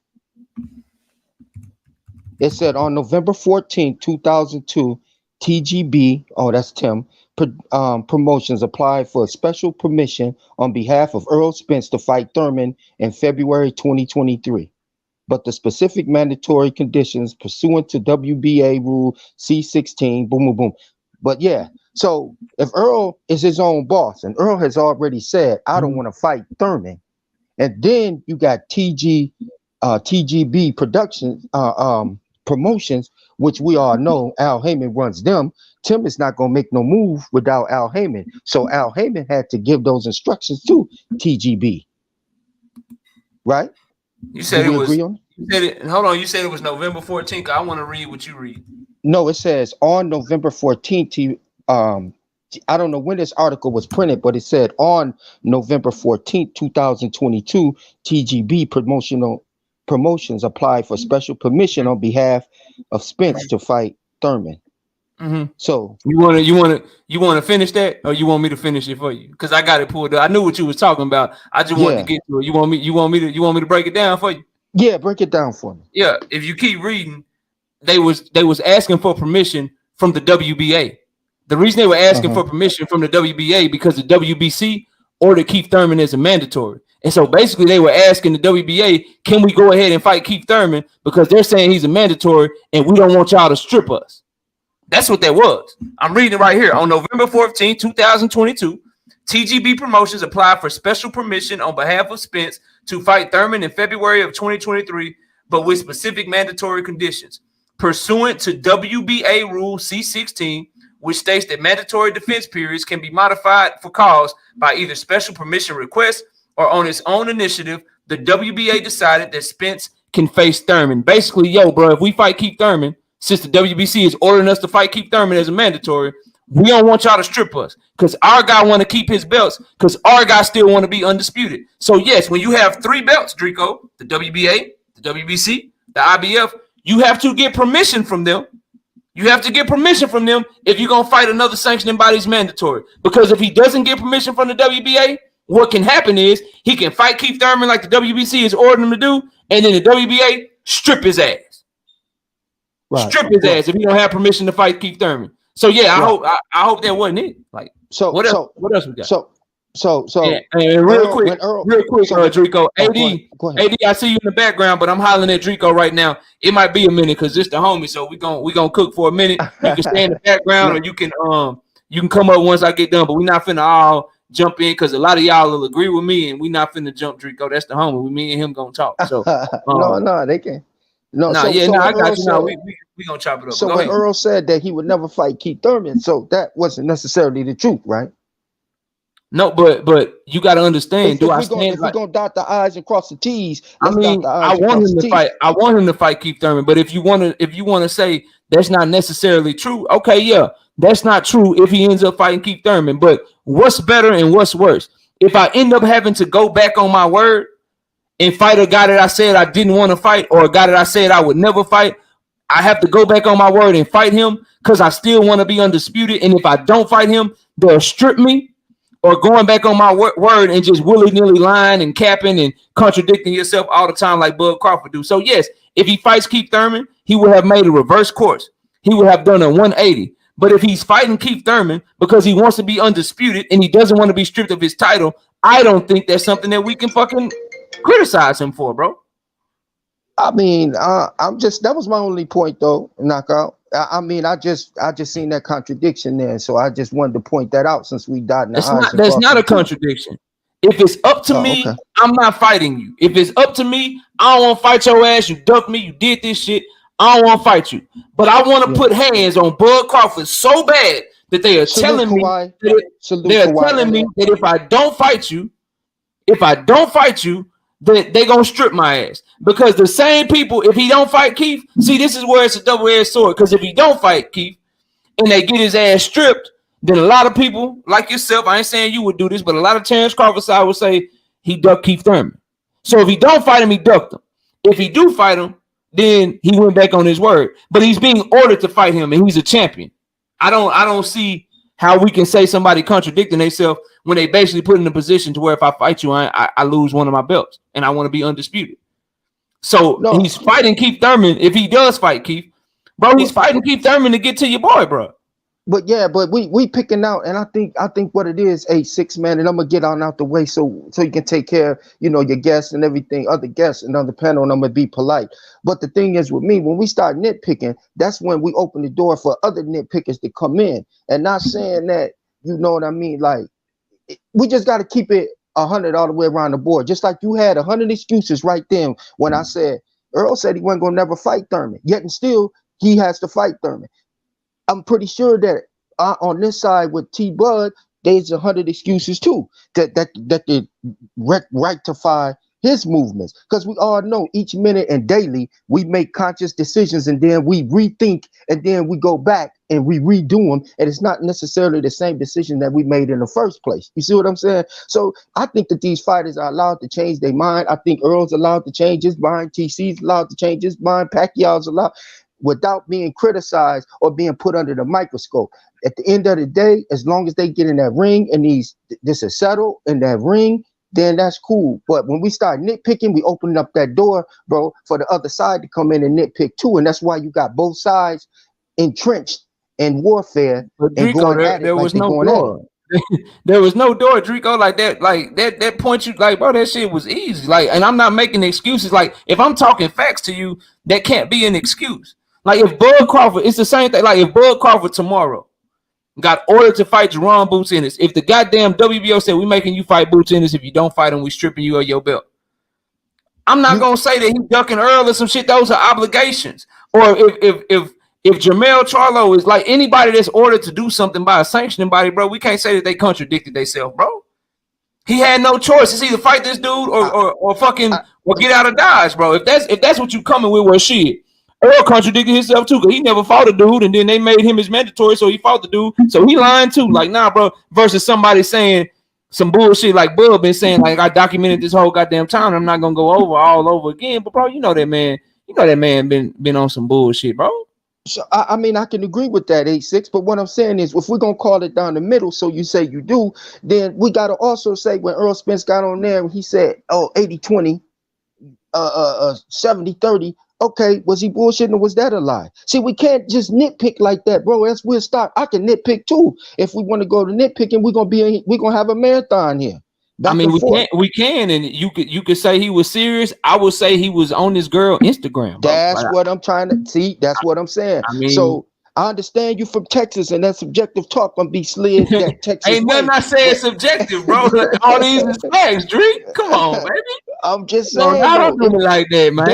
They can be facts, but you can also slide it that way too, though. You know what I'm saying? Like you can say "fuck you," and but there's nothing you can slide for Bud Crawford. You see how like your way to defend him and the way that you came on here trying to defend him is that you attacked Earl, bro. Why can't we just like what we doing, bro? You can't defend that man. No, but 8-6, I didn't defend just him. I got on here and I said the Pacquiao fans, the Canelo fans. I went down to everybody flawed. Every fan base is flawed, bro. We can sit up here right now and I can pick Pacquiao. You can say Canelo, and we can go down and think of everything in the world that Canelo did that was wrong. He ducking, he did this, that, and the third. Pacquiao, same way. Earl, same way. If we really gonna do that, I do that, bro. I do that to Canelo. My issue is y'all be rocking with it.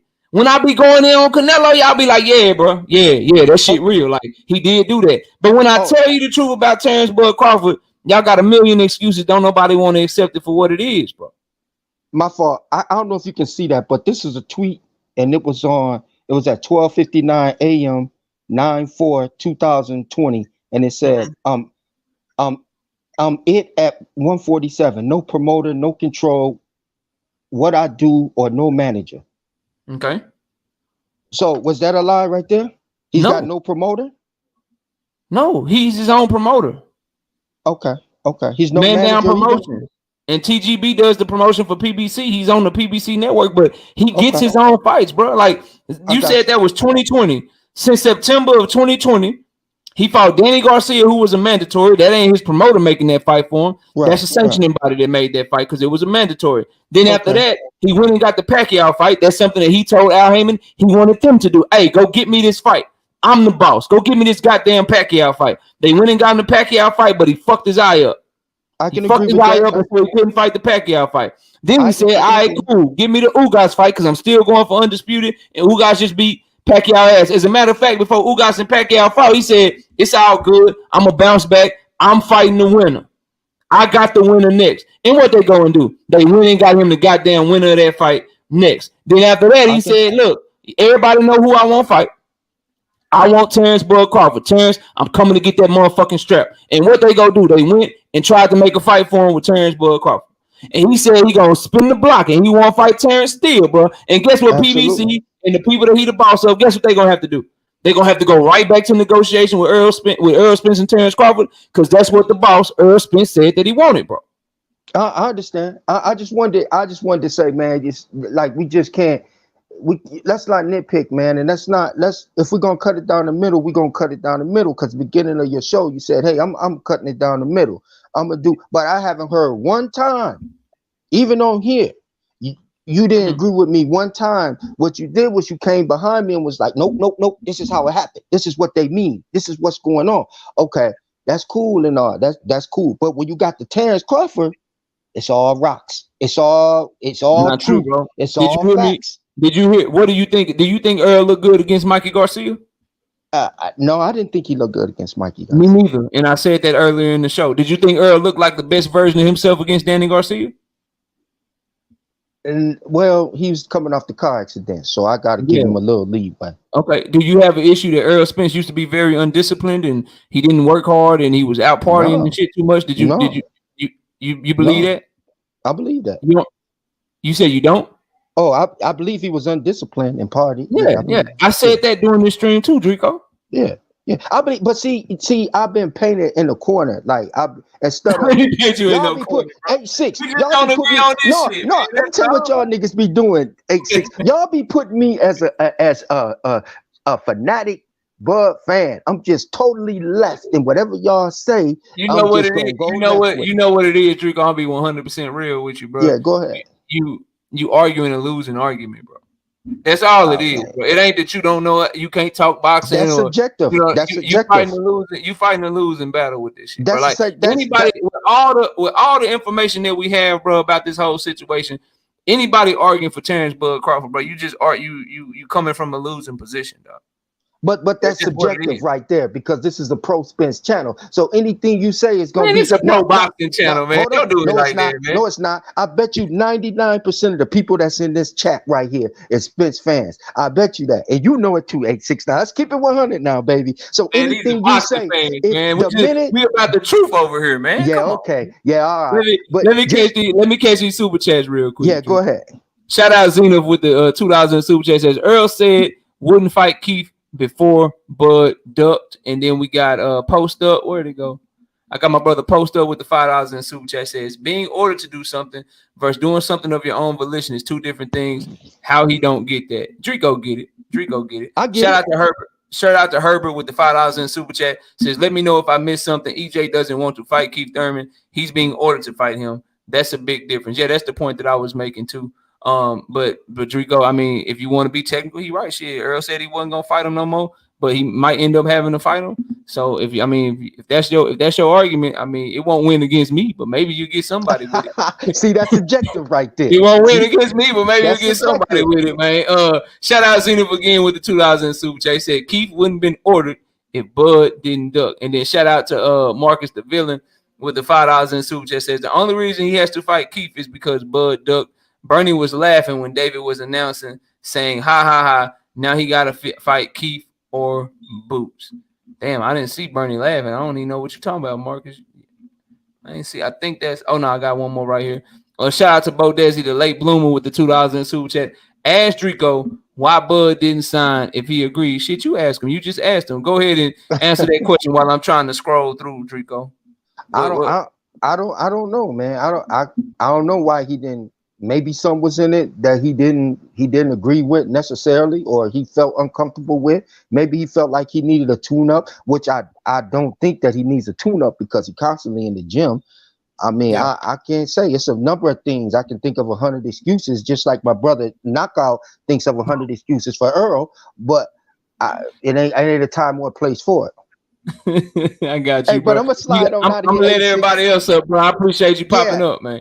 Yeah, I'm gonna slide out of here, 8-6, man. Thank you, man. Appreciate you having me, brother. I know I'm always welcome. You're always welcome over there. And I'm gonna take my side of the scales too when you come over there. So when you come over there, you won't be very welcome. Just let You me know understand when me? you got my number. Text me. I'll come through, bro. That's shit easy work, man. Absolutely. I have everybody over there agreeing with me before it's all said and done, bro. And even Absolutely. if That's what I'm if talking y'all about. don't agree with me, you know what you'll hear in the chat. You'll hear crickets and shit because it'll be awful quiet around that motherfucker. You already know how I do, but man, shout out to you, bro. I appreciate you. Hey, yeah, no problem, man. Peace to the panel. Peace to you, 8-6. Be safe, man. Stay healthy, everybody. I'm gone. You too, Brooklyn. man.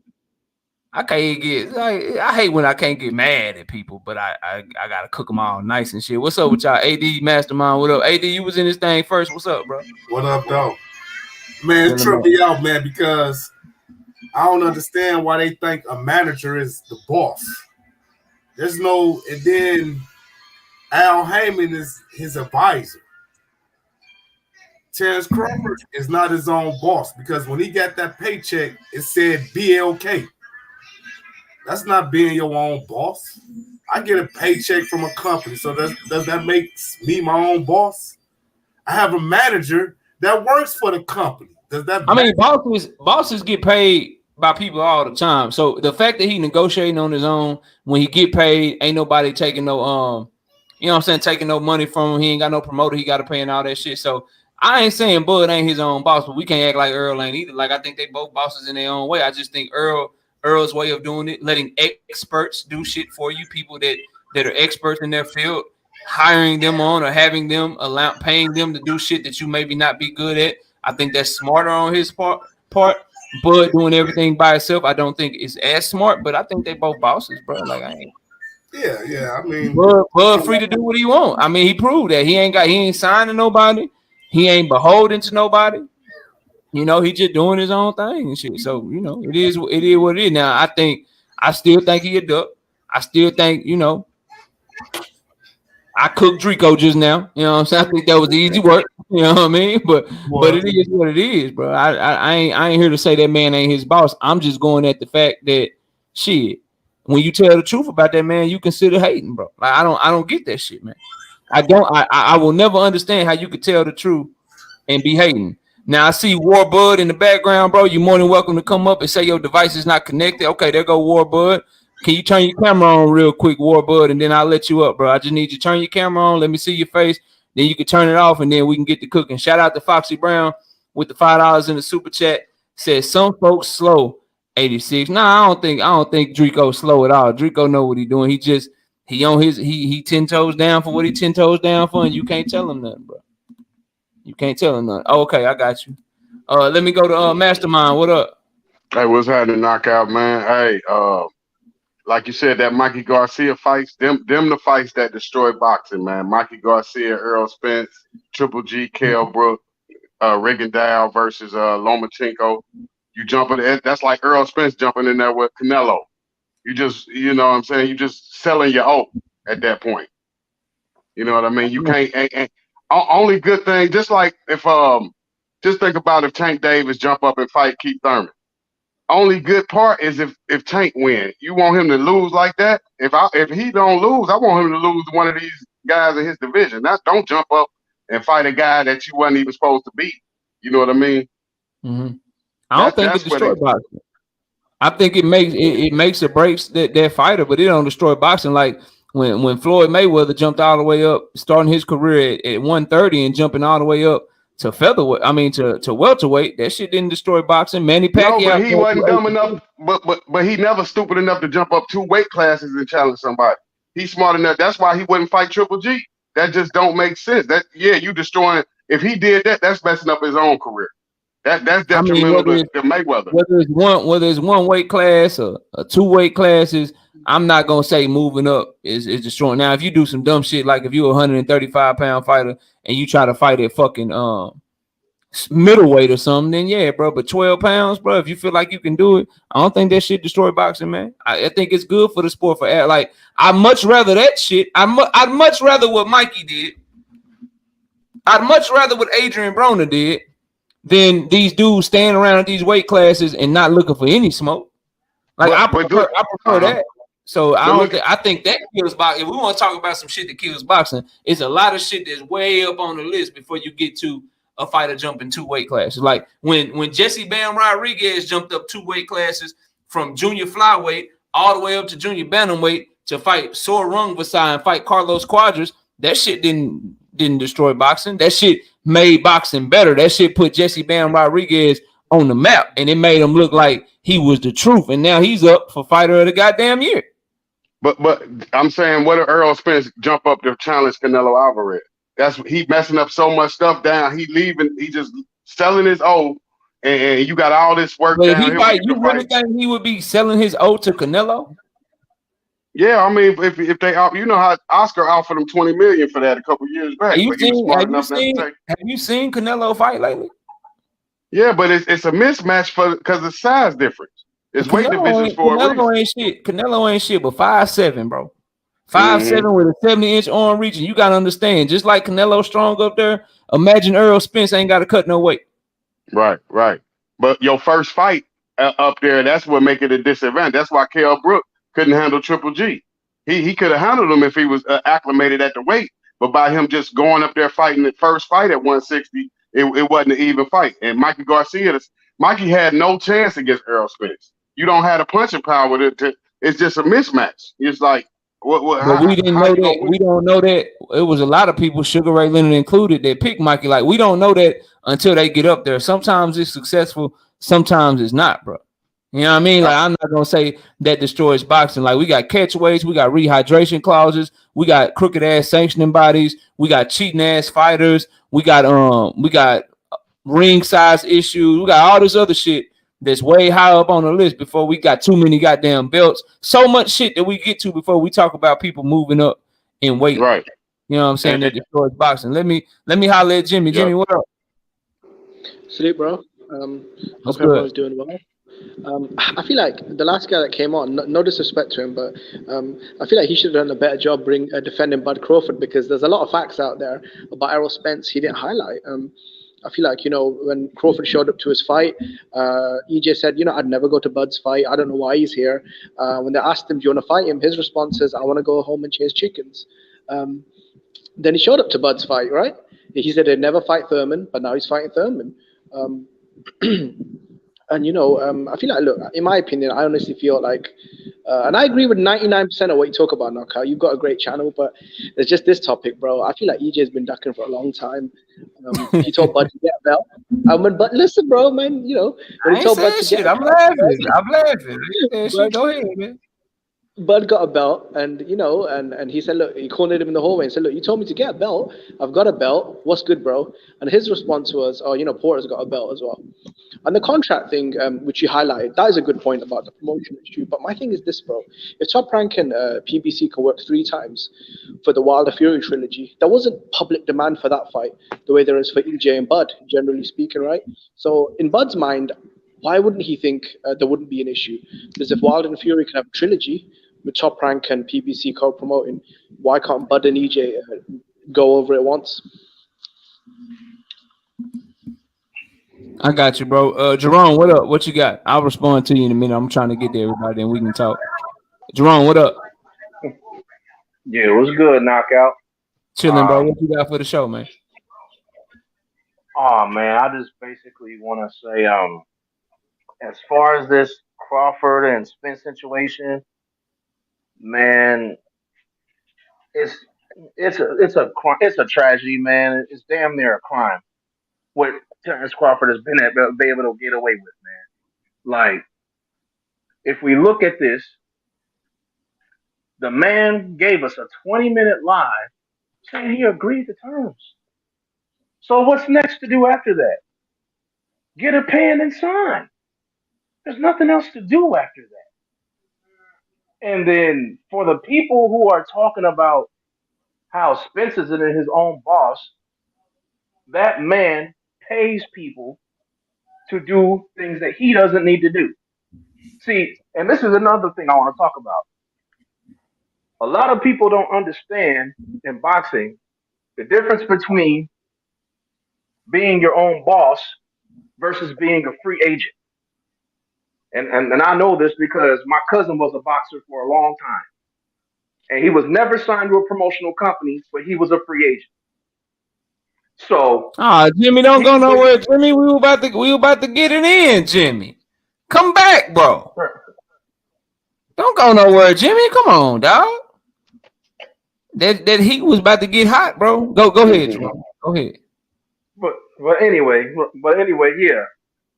So basically, when you're a boss, you promote your own fights. Meaning, you may come together with a network. You go to them about what fights you want. But in this case, he has Al Heyman, which he has hired as an advisor. So he speaks directly to the networks to get his fights done. And then in turn, they add on another promoter because that promoter is aligned with the network. So he produces his own contracts and he has his own promotional company, which is Man Down Promotions. That's him. Now, Terence Crawford, being a free agent, he is at the mercy of whoever is producing the fight. he can make his own decisions and he can basically say what he wants, but at the same time, he's still at the mercy of the network or the promotional company that's putting the fight together. My cousin did that for years, and he basically took what those networks or whatever those promotional companies gave him because he did not have his own promoter. He did not have his own promotional company. So that's the difference between what Errol Spence is and what Terence Crawford is. Gotcha, bro. So There's some good points, bro. So Jimmy, I'm gonna get back to you. So a lot of what you said, bro, like number one, Fury and Wilder, they did not go through PBC and Top Rank 3 times, bro. The first fight was Top Rank wasn't involved. Tyson Fury then signed a deal with ESPN and Top Rank to be his United States of America promoter, and he took 2 fights against Wallin and Schwartz, and then he fought Wilder for a third time, or a second time and a third time. Those 2 were the joint pay-per-views, right? And then what you got to understand, what happened in those? They had to take him to court. You got Top Rank and Bob Arum telling Tyson Fury, pull away, bro. We can go and do this Anthony Joshua shit. I believe even you, Jimmy, if memory serves me correctly, you wanted Tyson Fury versus Anthony Joshua. You didn't want Tyson Fury versus Deontay Wilder. You didn't want Tyson Fury to meet his contractual obligation. So PBC, knowing that they had to basically force goddamn Bob Arum and Tyson Fury to keep their word, you think it's really realistic that they about to be like, hey, we know that we suing you. We know that you're trying to fuck us over here. But hey, over there, right there, let's make the biggest fight in boxing while we suing each other in the court. I'm trying to get this other fight and you trying to fuck us out this fight. That shit not realistic. They weren't. And then that's where I'm different. Like, I don't think either of them was ducking each other when Bud was on Top Rank and Spence was on PBC. I blame the suits just like they do, bro. I think that it was just one of those situations where the fight couldn't be made. So all this shit about Earl ducking Bud, any promoting company, bro, Top Rank, the Zone is doing it down at the lower weight classes. If they got control of the belts, bro, they making them in-house unification fights.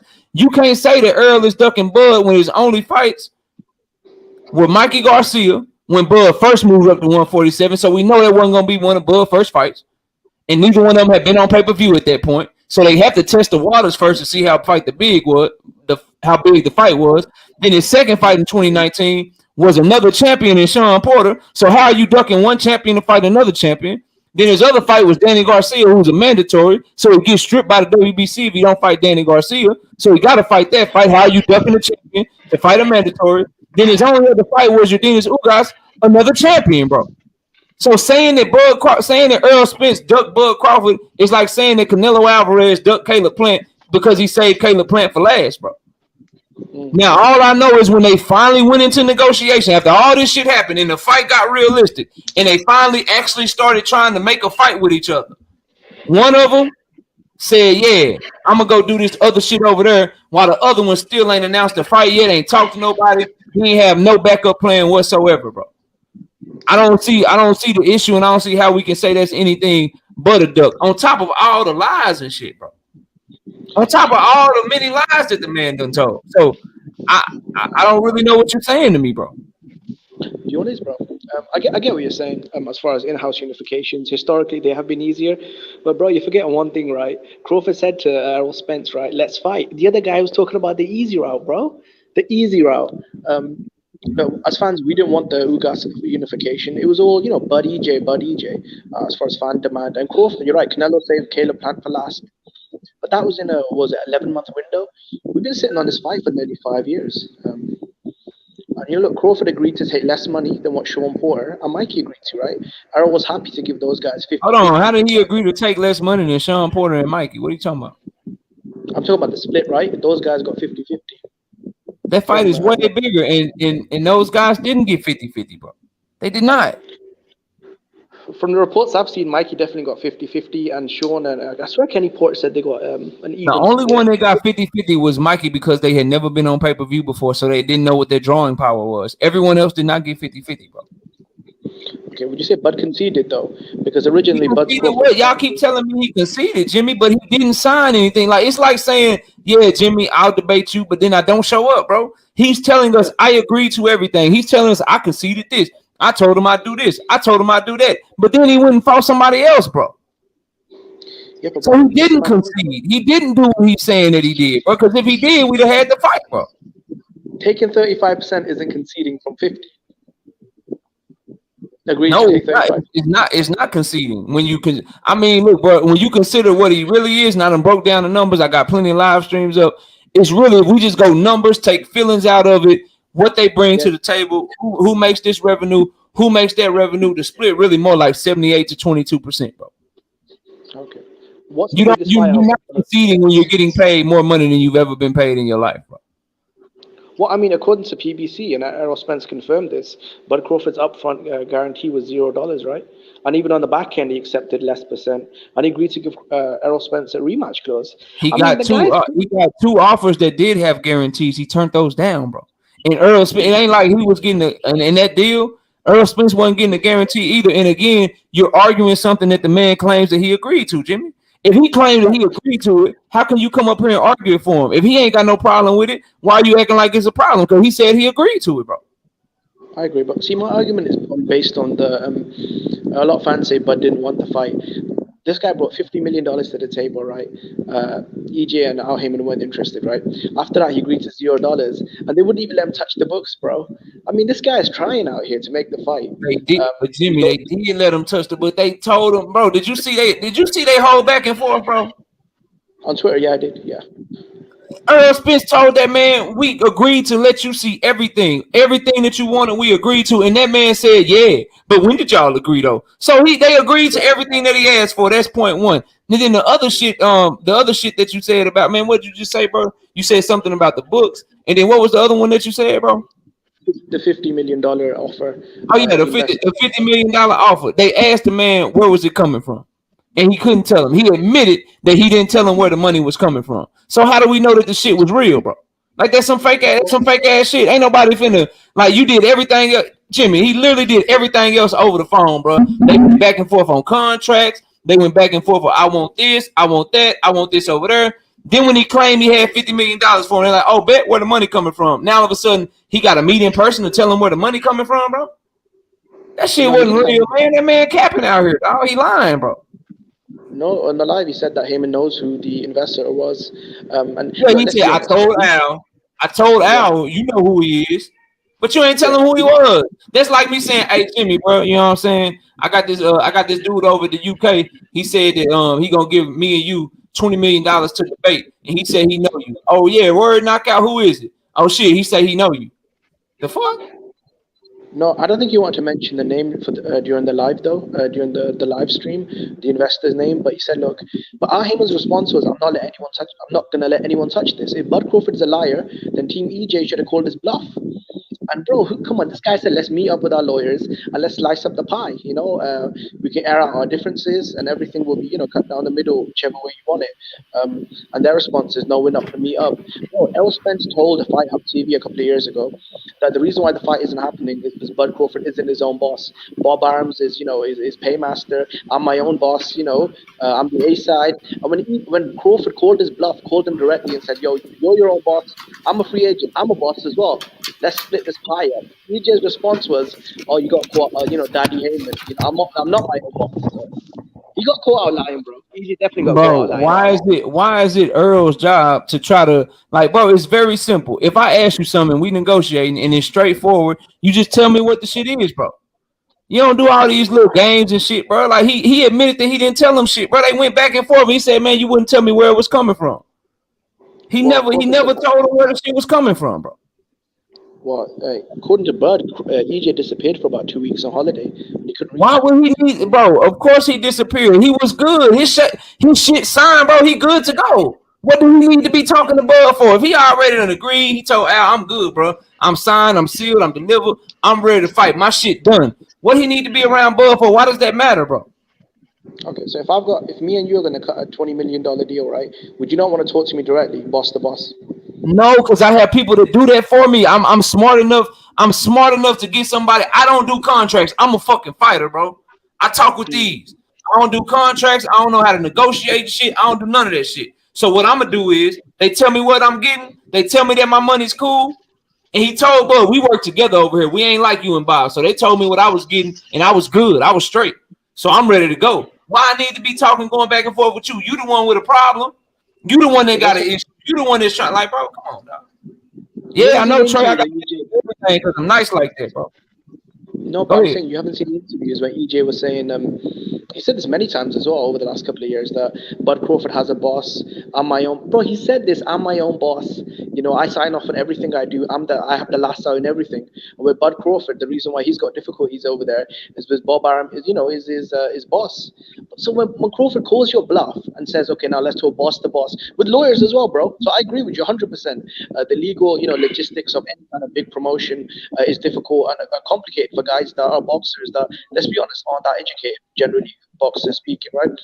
So, but he said, I'll get my lawyer, you get your lawyer. I can be the broker in the middle, and you know, let's meet up and try and, you know, air out. Why would Earl need a lawyer if he already agreed to his side of the deal, Jimmy? You're not making no sense to me. Like, if I'm already good and I'm happy, and we are negotiating this deal, my people got to negotiate with me. They got to negotiate with you. They got to come to me and say, this is what we can pay you. This is what we can do. And they got to go to you and say, this is what we can pay you. This is what we can do. I say, I'm good on my end. And I tell them, give him whatever he wants to make the fight. He want transparency. He want this. He want that. I'll give him everything. But I'm good over here. What you got? If I got to sit down with you, fighter to fighter, like since when fighters got to sit down with each other to make a fight? That shit don't make no sense, bro. Like Bud be capping. If we catch him in all these lies and shit, then why are we to believe anything else that he says, bro? What lies? You what? Really, bro? Really? You want me to go all of them?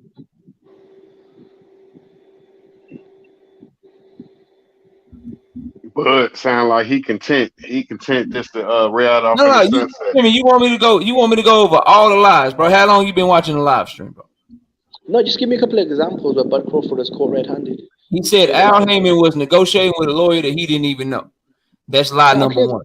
He accused he accused Earl of ducking him for 3 or 4 years, and then said, "I know he ain't ducking me. I know he wants to fight as bad as I do."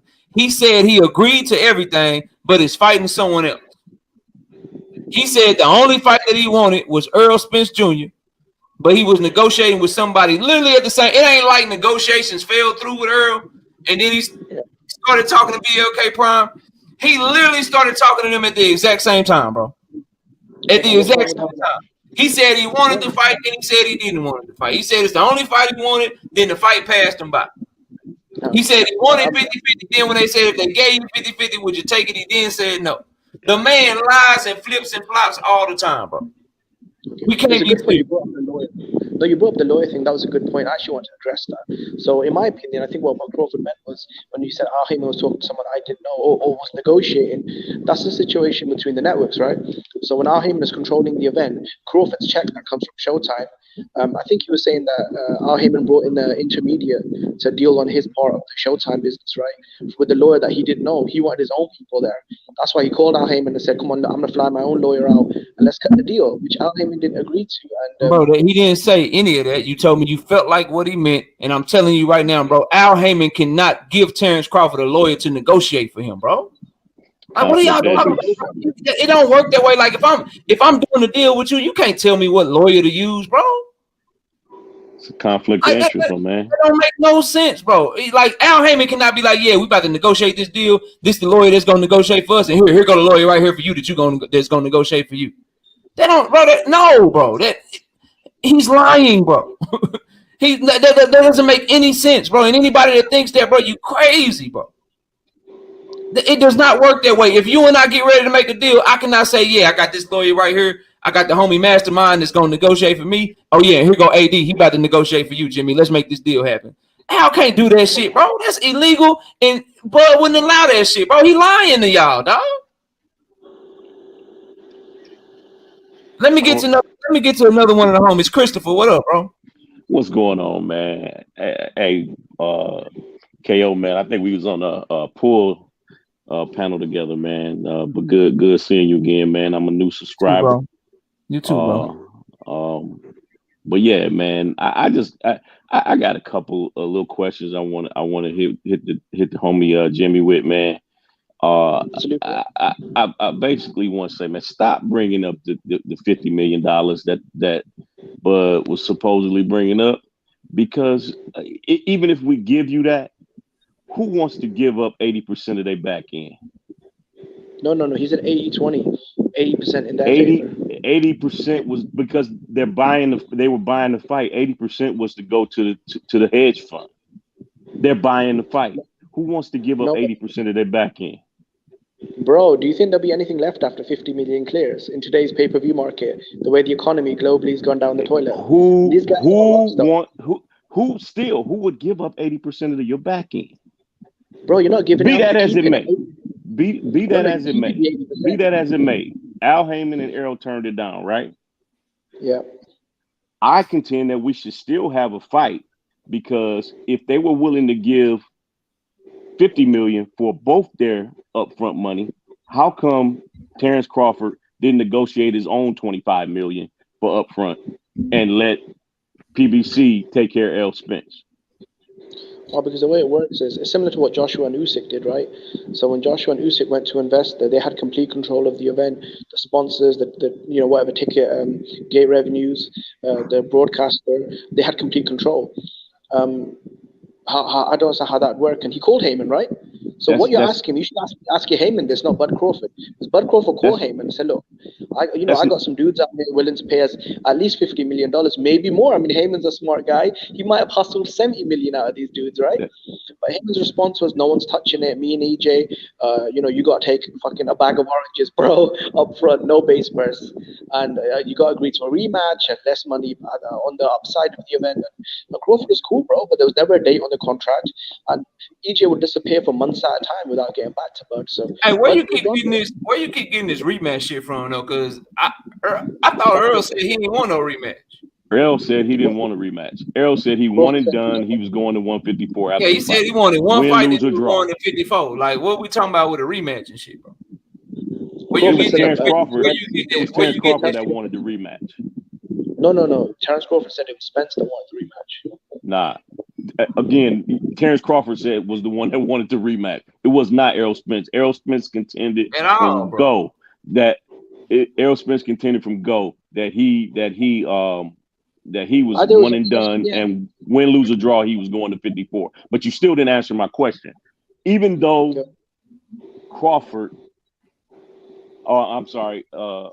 Heyman and Spence turned down the upfront money from the hedge fund company, they cannot stop that hedge fund company from giving Terence Crawford $25 million up front of his take. Bro, what are you talking about? They can't stop that. Why did Terence Crawford take the $25 million himself and we got to fight? Because they don't. He can sell his back end rights if he want to. He can sell his back end rights if he want to. Once they're owned by the fight, right? Al Heyman will have nothing to do with it anymore, right? That's what I'm saying. So how could he said you can't negotiate two different deals for two different fighters? What you're missing what I'm saying. You're missing what I'm saying. I'm confused by your question, though. You're missing what I'm saying. Hey, y'all go ahead. I gotta reply to Antonio Tarver right quick. He tweeting at me and shit. So y'all go ahead. You're missing what I'm saying. Terence Crawford brings $50 million to the table from a hedge fund company, correct? At least, yeah. At least. Let's just say 50 right now. Yeah. Al Heyman and Errol Spence turn it down. Okay. That does not stop Terence Crawford from accepting his take on $25 million for his take of the fight. They can put up that same hedge fund company can put up his $25 million that he wants. Yeah, but how would that even whatever, make sense? Though? Because whatever. how are they controlling the logistics of the event, though? So the only way they have control of the ticket sales, the sponsors, the broadcasters, and the international revenue, whatever it is if they have complete control of the event. They can't only have 50%. That's what you're saying, right? They absolutely will not have complete control of the event. They absolutely will not. But they will have control over Terence Crawford's take. Yeah, because but Heyman said contractually, listen, they don't have to touch the fight. They don't have to touch the fight. Terence Crawford is just obligated to give up his first 25 mil plus whatever back end he may receive from it. And whatever he negotiates with the hedge fund company. He could have still taken 25 mil. They don't have to touch the fight. They could have invested their 25 mil into Terence Crawford.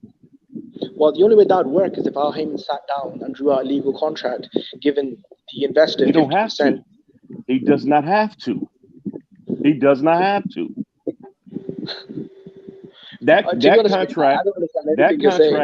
contract can be solely between Terence Crawford and that hedge fund company. Yeah, but that's if he faces Errol Spence, right? If Errol Spence and Al Heyman don't agree to fight Crawford, absolutely. That's my point. That's my point. The upfront money was what Terence Crawford was bellyaching about the whole time. That's what he was bitching about the whole time. So why not go ahead and take your upfront money from the hedge fund company, and you're obligated to the hedge fund company, not us, not Al Heyman, not Errol Spence. They're not obligated to them. Terence Crawford is. Jimmy, did Terence Crawford have an offer to fight Spence and an offer to fight Evanesian at the same time? Did he have an offer? He absolutely did. Yeah, did he have an offer? Did he have an offer to fight Errol Spence, and did he have an offer to fight David Evanesian at the same time? Did he have an offer? Was there a date on the contract? Then if there wasn't, then no, that's not. Bro, did he have an offer to fight both of them? Could he have fought either one of them? Could he have signed to fight either one of them? This year he could have only fought Evanesian, bro. There wasn't any Errol Spence fight this year. No, that's a lie. That's not true. No, bro, I'm asking a yes or no question, bro. I don't know what's so hard. Like, did he have an offer from the PBC to where he could have signed to fight Spence? And did he have an offer from BLK Prime where he could have signed to fight David Evanesian? So he had an offer from to fight on BLK, but he didn't have an offer to fight Errol Spence, bro. They hadn't agreed to terms yet. So he didn't have an offer to fight Errol Spence. They were going back and forth, right? Come on, Jimmy. Let's not cap, bro.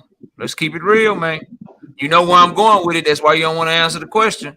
Did he have an offer to fight both of them, bro? Did he have an offer to fight? No, he didn't, bro. How can you have an offer if there's no date on the contract and you don't agree to terms? How's that an offer? But Terence Crawford said he did agree to terms. Bro, he said he agreed to everything, bro. I got it, bro. Good. Like, he said he agreed to everything. So if he didn't have an offer, what was he agreeing to? Jimmy, come on, bro. Did he have an offer to fight both Evanesian and Errol Spence? Yeah. I see what you're saying. Okay, and who did he sign to fight? He signed to fight Evanesian. Okay, bro. So what we talking about? What stopped him from signing? If he agreed to everything and the fight didn't have a date or it was for next year, like you claiming, why didn't he just sign to fight both of them? Crawford never said he agreed to let Al Heyman block the books. He said I agreed to the money. No, he said he agreed to all of their terms. So why didn't he just sign to fight both of them? No, he said I agreed to all that BS, but they still wouldn't let me transparency issues and things like that.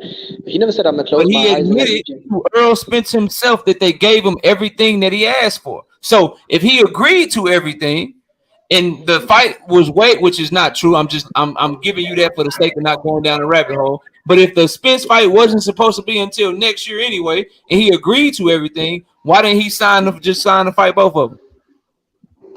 Well, according to him, that PBC were dragging their feet, taking a long time, and he moved on. They weren't getting back to him. EJ disappeared. There was no date on the contract, and Al Heyman was messing about with the transparency issues. So. Okay, and Earl's claim is that we gave you everything that you wanted for. You had a draft since August 24th. If I'm lying, tell him to post the draft. Now, I don't believe Earl to post the draft, but that's what Earl's response was. And he said, we gave you everything that you asked for, but admitted that he gave him everything he asked for. Earl said you couldn't tell me where the money was coming from. That's why we shut it down. He admitted he couldn't tell him where the money was coming from. So we got all these cases where Earl is telling the truth, but somehow he's lying about Bud pushing the fight back, and he was the one that stalled out the fight. Literally, Bud Crawford was the only one of those two that was making two different fights at the same time. But you want to get up here and you want the people to believe, and you want to tell me that he's telling the truth about this shit, bro. He lying, bro. He lying, dog. No, but what I'm saying is they've been negotiating for 6 months, right? I mean, how long can you wait on someone like? Let's say you knockout, you meet this cute girl. They were negotiating for 6 months because Bud Crawford was stalling him out for the fight that he really wanted, bro. You realize that, right? He was stalling him out for the fight that he really wanted. I got you and I got Chris up here right now. If I go into negotiations with you, Jimmy, and I tell you everything, I say, yo, Chris offering me, a Louis Vuitton bag. He offering me, money up front. He gonna fly me out and shit. He gonna do all this shit, man. What you got, Jimmy? And then you tell me what you got, but I don't go back and tell Chris what you offering. Then I'm really trying to get the bread with you because I'm giving you a chance to beat him, match him, make it better for me. I'm giving you all these chances to give me the better deal, but I ain't giving Chris shit. That's what negotiating in bad faith. He told BLK everything that he was doing with the PBC and told PBC nothing, bro. Nothing. He told them absolutely, positively nothing. They were blindsided. They didn't know nothing, and you know that they were blindsided. They still ain't announced the fight yet, bro. Okay, well, him and told Crawford, you take the deal, or what did he say? He said, you take the deal, right? We're offering you, or EJ's going to fight someone else for 8 figures, right? So if Al Heyman was so confident that they could fight someone else for 8 figures, and once Bud moved on, why didn't he fight this year? You can't be blindsided. He wasn't confident. Al Heyman bluffed because he thought Bud was negotiating in good faith. He bluffed, and his bluff fucked up because Bud had something in his back pocket. He bluffed. No, he bluffed. That don't change what Bud did. He bluffed. Earl didn't have a backup plan. So Al Heyman, so clearly, like, you see how that works? So Al Heyman said that shit. Bud Crawford went to do something else. The date done went past, and Earl ain't fought nobody for 8 figures, meaning Al was trying to bluff Bud to get him to sign the contract. Bud didn't sign that shit, and now Earl left holding the bag. That's what happened, bro. I have no issue, like, telling you what's real and what. Okay, so we can agree on this. Al Heyman tried to give Crawford a shit contract, tried to bluff his way. No, we don't agree on that. I agree that he tried to bluff him and get him to finally agree after giving him everything he asked for. Yeah, I agree to that. But I'm not gonna say it's a shit contract when Bud saying he agreed to it. If it was so shitty and he got treated so bad, Jimmy, he wouldn't want to go negotiating with him again, bro. No, Crawford wanted to fight so badly, he moved away from 50 to 35. He wanted to fight so badly that he turned it down for something else, Jimmy. But the fight wasn't going to happen this year regardless. Bud Crawford told him the fight wasn't going to happen this year because of him. Because he stalled out, bro. Correct. So, okay, if he's stalling out, then how come EJ didn't pick his call up? EJ was disappearing for months at a time, holidaying in the Caribbean, bro. Like, why do I need to pick your call up when I have people that negotiate shit for me and my shit is already done? What do I need to talk to you for? I want to put hands on you, bro. Because an advisor. Why do I need to talk to you? Because the train stops at Errol Spence, right? He's his own boss, right? And he told them, this is the fight I want. I'm signed. I'm good. Y'all go make it happen on his side. Why the fuck I need to talk to you if I'm already good, bro? We keep coming back to the same point. Earl is the one that signed. Earl is the one who agreed and said, my shit good. I'm ready. When can I start camp? We fighting. What's up? He wasn't going back and forth asking for shit. Why you ever wonder this, Jimmy? Why didn't Bud Crawford ask for transparency from Bob Arum? Why did that never come up then? Why is it Al Heyman that he don't trust? I'll tell you why. But he's suing Bob. But Crawford was the highest paid contracted welterweight in the division, wasn't he?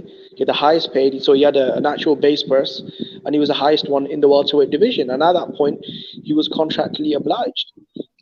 Crawford's not contractually obliged to Al Heyman. So obliged that he ended up suing the man, bro?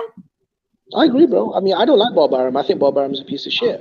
But at the end of the day, bro, was he not the highest paid welterweight in the division, bro? Yes or no? Yes, he had the highest guarantee. We don't know what the back end money looked like, but he had the highest guarantee in the welterweight division, and that's why he came over to PBC looking for them to change their whole business model for him.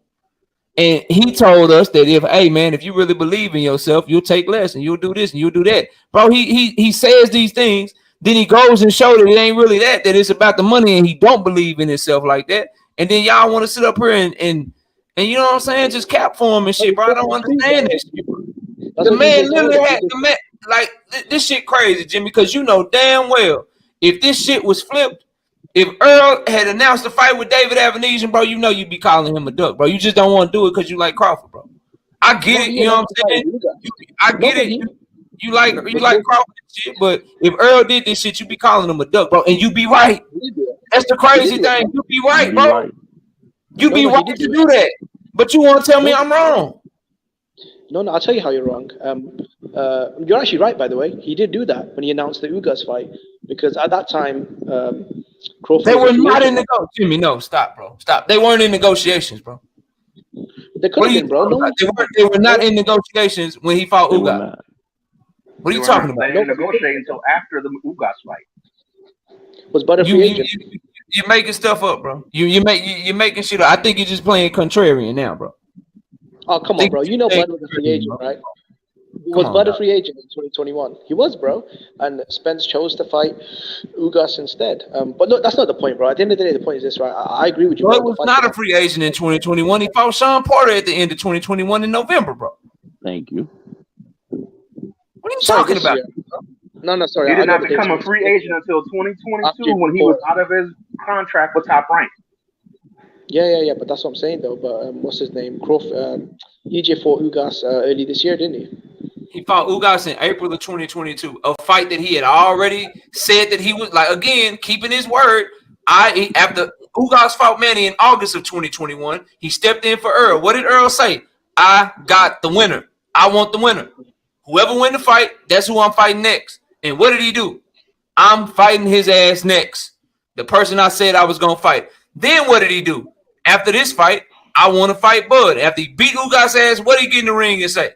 I'm fighting Bud Crawford. The man want to fight him so bad, he made new merchandise and a new shirt the day of Terence Crawford fight and dropped that shit. He is the one that is running around here trying to make this fight as much as he can, bro. While your man's is making excuses as to why he don't fight. And we all know, bro, I swear to God on everything I love, if Earl Spence Jr. did this shit, it would be the same goddamn smoke, because it's a duck, bro. You cannot come up for you cannot get me to believe that a fighter has two contracts in front of him. I got this contract right here to make a voluntary title defense against a guy that got his ass whooped by a guy who I already beat up. Yeah. I got this fight in my right hand. In my left hand, I got this other fight against this dude that some consider to be number one. Some got me as number one, but he's the only other champion in my division.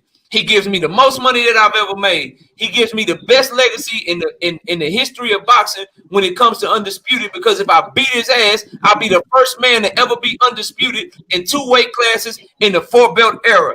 I got these two options in front of me. I can sign and do either one. I signed to make the voluntary title defense, and people like Jimmy still get up here and tell people that I wasn't ducking. Bro, tell me how, dog. Like, what world are we living in, bro? I'll tell you how. Look, after 6 months of negotiation, Bud thought, look, this is going nowhere. He admitted that it took them 2 weeks, which Errol Spence didn't rebuff, right? It took Al Heyman 2 to 3 weeks to get back to him, right? Now, what's Bud supposed to do, bro? Al Heyman's already threatened that, look, we're going to move on. EJ's got an 8-figure payday. You admitted that, you agree with me that Al Heyman bluffed him, right? So this guy's already making threats to Bud. His counter offer of $50 million is, a bag of oranges. And, EJ's not picking up the phone. So you got an iron contract here. Look, fight Avanesan, make X number of money, get a good tune. Check the cap. That's what Check the cap, Jimmy. Check the cap, though. So if Al Heyman tells Bud, hey, we're going to move on and we're going to do this, if you don't sign this or sign that, then if he's the one telling you that they're going to have to move on, then who's the one that's been holding it up? If I'm telling you I got to move on, don't that mean that I'm the one that's been hounding you for an answer? I've been hounding you. Hey, bro, what's up? The reason that they told him, hey, we got to move on and we got to fight in this day regardless of what you going to do is because he was the one that was holding shit up, bro. He telling off on himself and y'all don't even realize the shit, bro. Y'all not even catching the shit. If I got right side up here, if I'm hitting right side up, say, bro, Say, bro, look, is you gonna do the debate, bro? If not, I gotta get Chris up here, bro. Are you gonna do the debate? If not, I gotta hit Chris up. I gotta get Chris up here. If I'm calling him to tell him shit like that, that means that he is the one that's been holding shit up. Otherwise, I wouldn't be hitting him up, threatening to move on, bro. He's telling on himself, and y'all don't even know the shit, though. But shout out to Zenith in the super chat, man. He say Plant and Canelo didn't meet up. This isn't a date. That's all I'm saying, bro. Like, so we saying he ain't ducking because Earl Spence wouldn't meet him in person? Like, what? Nah, bro. Sign the shit. Shout out to Q Trucker with the $2 in the super chat. Says Earl versus Ugas was a unification. Yeah, I agree, man. I don't think you can duck champions by fighting other champions if you eventually get to all of them. Like, I guess Usyk, I don't know if he fought Garcia first or if he fought Breedis first. I forgot who he fought first and who he fought last. But I guess Usyk was ducking the person that he didn't fight last for his goddamn undisputed. Like, I don't know what we be talking about, bro. Mr. Turner with the $10 in the super chat says, buddy tripping. EJ said, I'm going to get these belts, then take your shit too. Call him out and sent him a contract that Bud out his own mouth said he agreed to, but didn't sign. End of discussion. That's all I've been saying. But you got to know Jimmy, Mr. Turner. It ain't never the end of discussion with Jimmy. Jimmy gonna argue. He an arguing dude, and he love his boxing. We just ain't gonna agree on this. Right side, what up? Man, what up, KO? Man, I wasn't gonna even click the link today. First off, let me start again. Salute to KO, man. Everybody on the panel. Salute to everybody in the chat. Really, the reason I clicked and shout out to my brother Jimmy, man. Y'all don't know me and Jimmy. We done had some wars, but I got love for Jimmy. I got love for him. So, man, respectfully to everybody in the chat. My brother, Mr. J Real in the chat. He's obsessed with Boots Ennis, and he's using Boots as a shield for Bud. Now all of a sudden, EJ ducking Boots. Now I'm sitting here like, wait a minute, man. And this is I'm just laughing, bro. Go ahead. This is getting ridiculous, man. Look, we all know what Bud did. We know what the brother done did. We understand that he didn't want to fight. That's what it's about, bro. I done sat here and tried to rationalize this shit 100 times over. Man, but ain't no way you could tell me Devin Haney and Tank Davis are in negotiations for a fight. And then all of a sudden, Devin says, nope, I'm finna go fight. I'm finna go fight. What's the brother name? That Lomachenko just fight. That's who. Ortiz. See, not even nobody that good. We gotta give somebody Avanesian level. He go to fight Nakatani. Come on, bro. And then I sit here and I'm sitting here like, no, that's a good fight for Devin. You know, Tank them, they was making it too hard. No, brother. If Devin do some stuff like that, get what I'm gonna say. You ain't want to fight, bro. You did all that talking. You did all the talking. I sat here and backed you up, and then you went and pulled a duck move. That's what it is. And so at the end of the day, man, we got to call it a spade a spade. And if it's a duck for Devin, if DJ would have went and fought Avanesian, it would have been a duck. We would have called it's not crazy Devin. About him. You right, but it's not Devin. This is a duck for anybody, bro. That's what I'm saying. We call people, y'all understand, bro? People get called ducks for way less shit. Way less. I'm people get called ducks for way less than this shit, bro. Way less. Charlo, and now all of a sudden, Charlo was ducking. On, I said that Tyson Fury is ducking. And they ain't did nothing near to what Bud just did. Come on, man. Let's just call a spade a spade. We can't keep rationalizing nonsense. That's the problem with boxing. We rationalize nonsense and support nonsense. That's what we gonna get. Nonsense. Come on, man. Let's just keep the fuck around here. Shout out Jimmy Lee with the $5 in the super chat. Says Jimmy from the Bay with respect. Keep building the community. I'm trying to, Jimmy. We love talking boxing over here, man. So I'm trying to, bro. Let me ask y'all about this, man, because we done talked about Bud for a long time, and I ain't gonna lie to y'all, bro. I'm tired of talking about Bud Crawford, man. I ain't gonna hold y'all. Let's talk about this. Let's talk about the fights we do have, bro. Let's what y'all thoughts on Frank Martin and Michelle Rivera? Who everybody got? Give your breakdowns. What y'all think? What y'all got in them fights, man? Go ahead, Jimmy. I seen you come off me. We'll go around in order. We'll go Jimmy, Chris. We'll let Jerome and right side go, man. What y'all got on them fights? Jimmy, who you leaning towards in that Michelle Rivera? Frank Martin fight, man. Yeah, can you just give me a second, bro? I'm driving. Just give me. That's cool. I go to somebody else. We'll come back to you, Chris. What you got on that fight, bro? What I've seen Frank Martin. I've seen Michelle Rivera. That's a good fight, though. I will be front center watching it, but I got Frank, man. I just think he's too skilled, too athletic. and I you know, I got him maybe stopping him around between 8 and 10. Okay, I ain't mad at that. Jerome, what you think of that fight, man? Who you got in that fight? Yeah, I was actually very excited to hear about this fight. And at first, I Mhm. thought that was Ali's grandson, but then I found out he was just paying homage to Ali Rivera. But I did see him fight once or twice, and I thought, he's good. He's a good fighter. But Frank Martin, I would say, I think he's just a little more technically sound, and I think he has a little more pop. Yeah, and I agree with Chris on this one. I say he gets him out at about, I won't say between 8 and 10, I'll say about 10, 11. He gets him out. Chat, who y'all got? Everybody in the chat, put your pick in the chat, man. Frank Martin or Michelle Rivera, put it in the chat. I want to see who everybody picking. Right side, what's up? What we doing? What we got in this fight, man? Oh, I ain't gonna hold you. I think a lot of people sleeping on the skill set that Michelle Rivera brings to the ring, the length that he brings to the ring, the way he's gonna, if he's able to maintain that distance and fight on the outside, it's gonna be a hard ass night for Frank Martin, bro. If he can maintain that distance, that's gonna be the question. And so, what I look for in the fight, I look to see how Frank closes distance. Also, I think Frank has more pop, but man, Michelle Rivera is a very underrated fighter. He's very underrated, in my opinion. Right side, love them jabbers, bro. You love them jabbers, dog. You Bro, you know, love jabbing ass dudes, man. man, what's the greatest punch in boxing, man? The most important punch in boxing is what? The jab. The You jab, of set course. everything up off of the jab, and Michelle, he can do damn near everything. The pop ain't the same as Frank Martin, but I don't know who I'm picking yet, but I really don't know who I'm picking yet in this Nah, fight. we need a pick. We need a pick. We need a pick. I Man, definitely think let me just I say this. definitely I can't go against. I think the difference is going to come down to the adjustments made in the corner. It's hard to go against Derek James. Derek James is possibly the trainer of the year, in my opinion.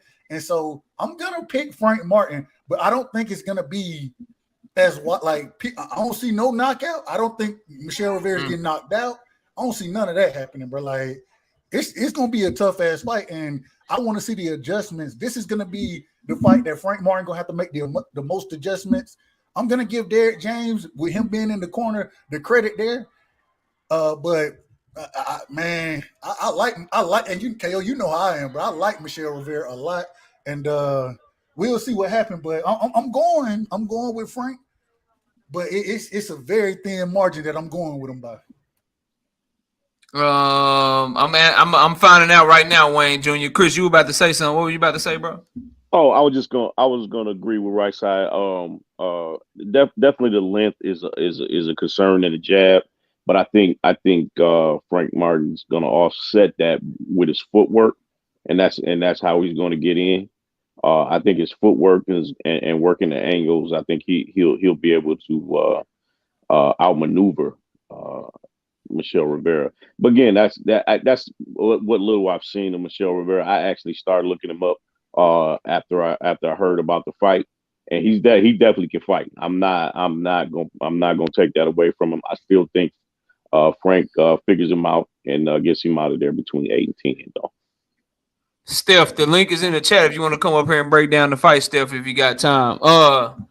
To answer your question, let me catch the super chat. Shout out to Amazing Wade with the $5 in the super chat. Says, I've watched many of Rivera and Martin fights, and this one is going to be much closer than most think.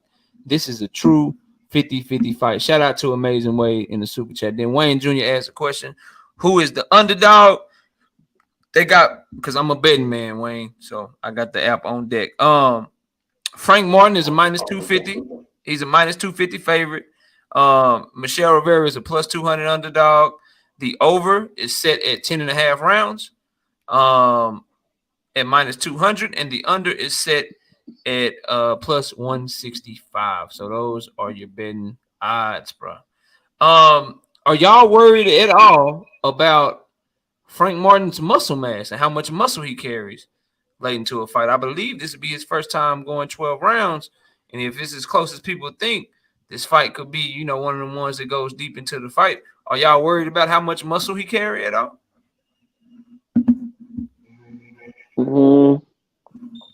I think I don't really worry about it. I mean, it doesn't seem to hinder him in any way.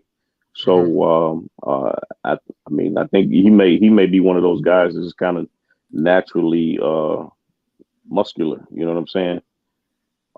As long as he can carry it, and it doesn't seem to have hindered him in any way. Although, like you said, it's his first time going 12 rounds, so that's interesting. That's an interesting take right there. I got you. Shout out to Mr. Turner with the $5 in super chat. Says 50-50 Rivera has more experience in the pros. Not sure about his mature record, or amateur record is what he's saying. But Martin does have Derek James in his corner, who is a future Hall of Fame trainer. 50-50. Man, look, to me, it should come down to, is Frank Martin gonna be able to close that distance? He's at a 3-inch arm reach disadvantage, and Ali Rivera does have a very good jab. If Ali Rivera is gonna win this fight, it's gonna be because he is jabbing. I'm talking 30 to 40 jabs per round, and he got to keep Frank Martin from being able to close that distance and get on the inside where he does great body work and where he's able to use those skills that Derek James has taught him. Rivera, to me, he slaps his punches on the inside. So I think it's one of them fights where if the closer the fight is, the more one-sided they'll look for Frank Martin. The further the fight is, Rivera can do some good work, but Frank Martin can box from the outside too. So honestly, bro, I think the more complete fighter is Frank Martin. I ain't gonna lie to y'all. And then the only time I've ever seen him look bad in the ring was when he fought Jackson Marinez on short notice. But he's had a whole camp to prepare for Michelle Rivera. And Derek James with a whole camp, with a fighter that talented, you gotta show me that you can beat him. Like, the only time I've seen his fighters get beat was that first fight with Tony Harrison and Jamel Charlo, and I still ain't seen Tony Harrison be outboxed. I seen him get stopped before, but I ain't never seen Tony Harrison get outboxed. So he a masterclass boxer, and while I think Ali Rivera is very good, I don't think he's that good, and I think Frank Martin will find a way to paw at the jab, find his way inside. And I've seen Rivera hurt before. People don't know he's been down. He's been down a couple times. He's been wobbled a couple times with hooks that he don't see coming. And Frank Martin's right hooks are very, very nasty. And then the other thing, that southpaw advantage that Frank Martin has with all those angles, and he's used to fighting orthodox fighters all the time, whereas some of them angles could give Michelle Ali Rivera a lot of trouble. So I got to go with Frank Martin in this fight. I got him a little later. I think he can get the stoppage. The safe bet will probably be decision, but I would take the over on the fight, and I got him stopping him somewhere between like round 9 and round 11. Is my official pick. So I'm going with Martin in this fight. So y'all know how we do on the channel, man. Anybody want to bet? I got 100 push-ups on Frank Martin. So I saw Wayne is taking Ali Rivera. Some of the other brothers taking Ali Rivera. If anybody wants to bet me, I am willing to bet 100 push-ups on camera that Frank Martin gets the job done. Shout out to Mr. Turner again with the $5 in the super chat. Says, yeah, the jab comes with his experience, but Martin is still a beast and a smart fighter as well. This is going to be a true test for Martin. Yeah, it's a true test for both of them. And shout out to both of them for fighting this early, bro. Shout out to both of them for fighting this early. Like, what I wish would happen, what I really wish would happen is I wish Top Rank would find out about all them 135-pound prospects they got. I wish they all would get to fighting each other so we can see who the cream of the crop is. So I do want to say that Frank Martin and Michelle Rivera, hopefully they starting a goddamn trend. But if I can get Top Rank to get guys like Carlos Balderas, fucking Raymond Muratalla, Keyshawn Davis, all them guys, if they can start mixing it up so we can see who the cream of the crop is. I think I know, but I really want to see it, man. Because if they really who they supposed to be, the person who is really what they say they are and what people hype them up to be, they'll beat those guys, bro. They'll beat those guys. Like, I don't want to see all of them beat up on tomato cans at the same time. Let them just fight each other. Arso says, who you got? Mbappe versus Messi. Damn, that's tough. Look, Messi, obviously, historically, Messi is nice with it right now. He got me talking some soccer, in case y'all ain't know who these people are. Messi is nice right now, Arso. He been nice his whole goddamn career. But, bro, Mbappe coming on right now, bro. Mbappe out there balling for France, bro. He out there balling for France. So right now, bro, I'll take the younger guy. I'll take Mbappe. Or so I'll take Mbappe just because he's younger and he kind of coming into his prime. Messi on the tail end. But historically, Lionel Messi is the guy. Oz Boxing says, talk boxing, please. Yeah, my bad, bro. My bad, I'm just trying to talk to y'all in the chat and shit, man. I'm trying to talk to y'all in the chat and shit. But look, y'all, we got to wrap the show. Let me go to Jerome. Jerome, go ahead and get your last words, man. Let everybody know, if you got social media, plug it, but let everybody know what you got going on. Then we'll go to my brother Chris, and then I'll give my last words. But go ahead, Jerome. Let everybody know what's up, man. Yeah, man. I just want to say everybody be safe. Enjoy the sport of boxing. It's a lovely sport and my favorite sport. So, to the people who understand it, either you understand it or you don't. And if you don't, in the famous words of Roger Mayweather, you don't know about boxing. So, but anyway, thank you, Knockout, for everything that you do. Thank you for the content that you provide us, man. I love the TKO series. I've said it before many times. I can't wait for it to come back because I will be on. We'll be back January, man. For everybody, the TKO debate series will return in January. I'm looking forward to it. Hope everybody's enjoying the holidays. But when we get back in January, it's time for us to see who the best debaters are, man. And y'all already know I'm not taking no L's. We undefeated and we gonna keep winning. But I appreciate that, Jerome, and you take it easy. Yeah, for sure. Salute to everybody in the panel, and a big shout out to Mrs. Knockout as well for allowing us to have you for the time that we got you. Appreciate you, man. I'm sure she does too. She in here somewhere talking. She'll probably pop up. Appreciate you, man. I'll holler at you. All right, for sure. All right, Chris with the great knowledge came through and dropped some gems on us, man. We hope to have you back next time we live, bro. But go ahead and give your last words. Let everybody know, what you got going on. I don't know if you make content, but if you do this, you can go ahead and plug your channel and all that, man. Oh, appreciate you, man. I'm thinking about making a channel, man. I'm trying to find enough time in the day, man. I know that it's definitely much harder said. I mean, much easier said than done. But maybe one day, man, I can find enough ticks in the day, man, to go ahead and put a channel up and start making content.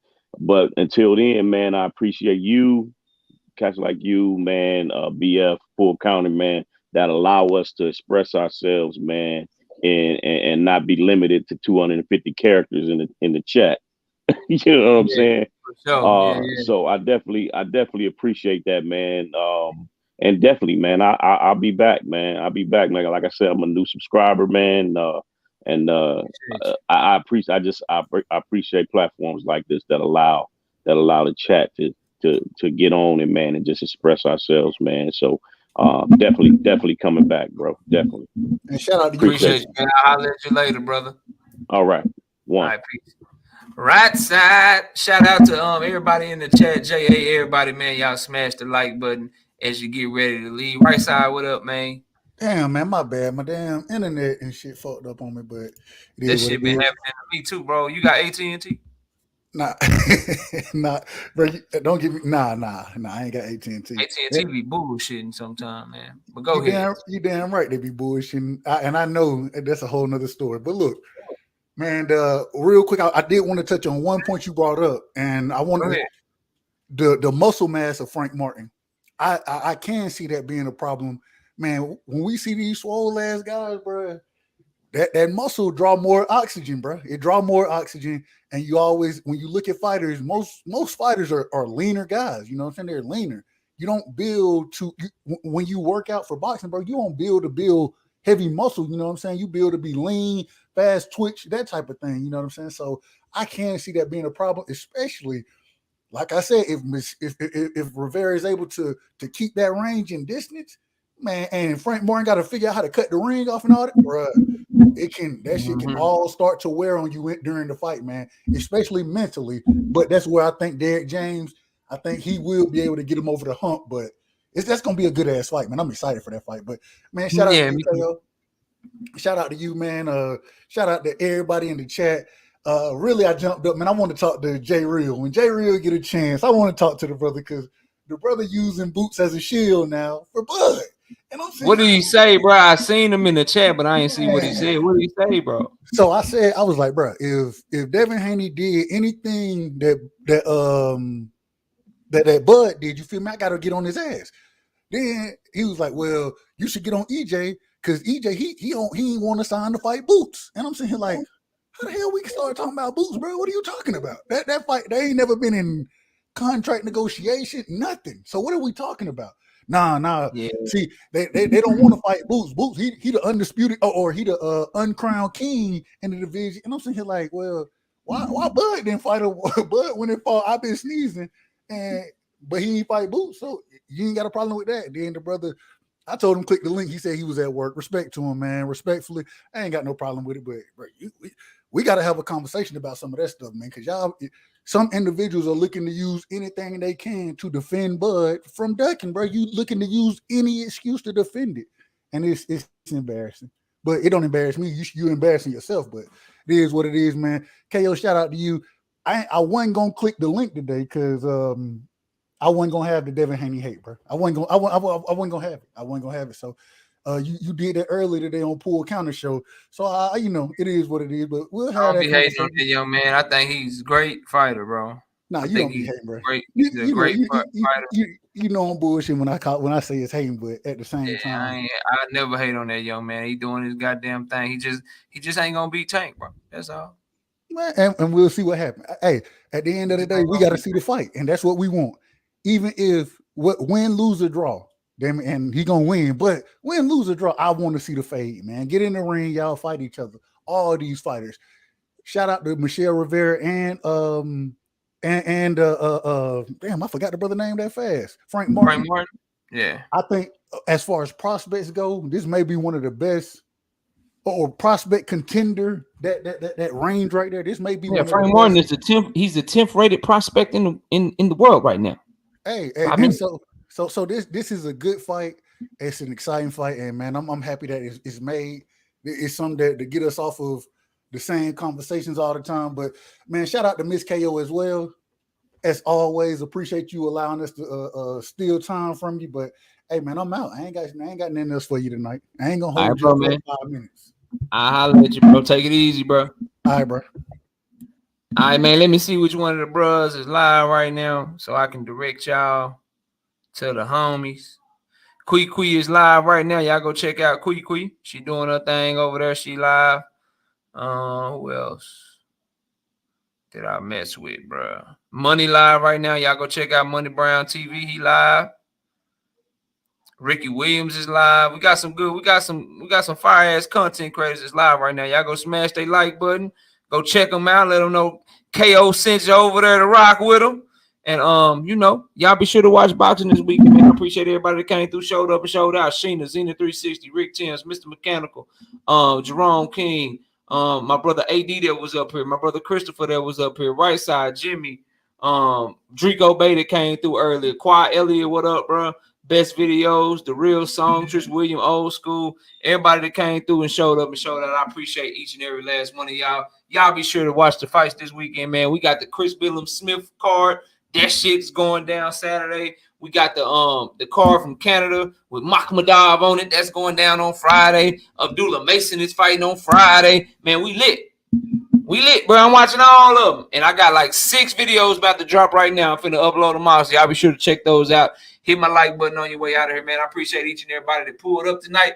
And if you don't do nothing else, like I said, watch boxing. We'll catch y'all next week. And with that, we out of here. Peace out, y'all.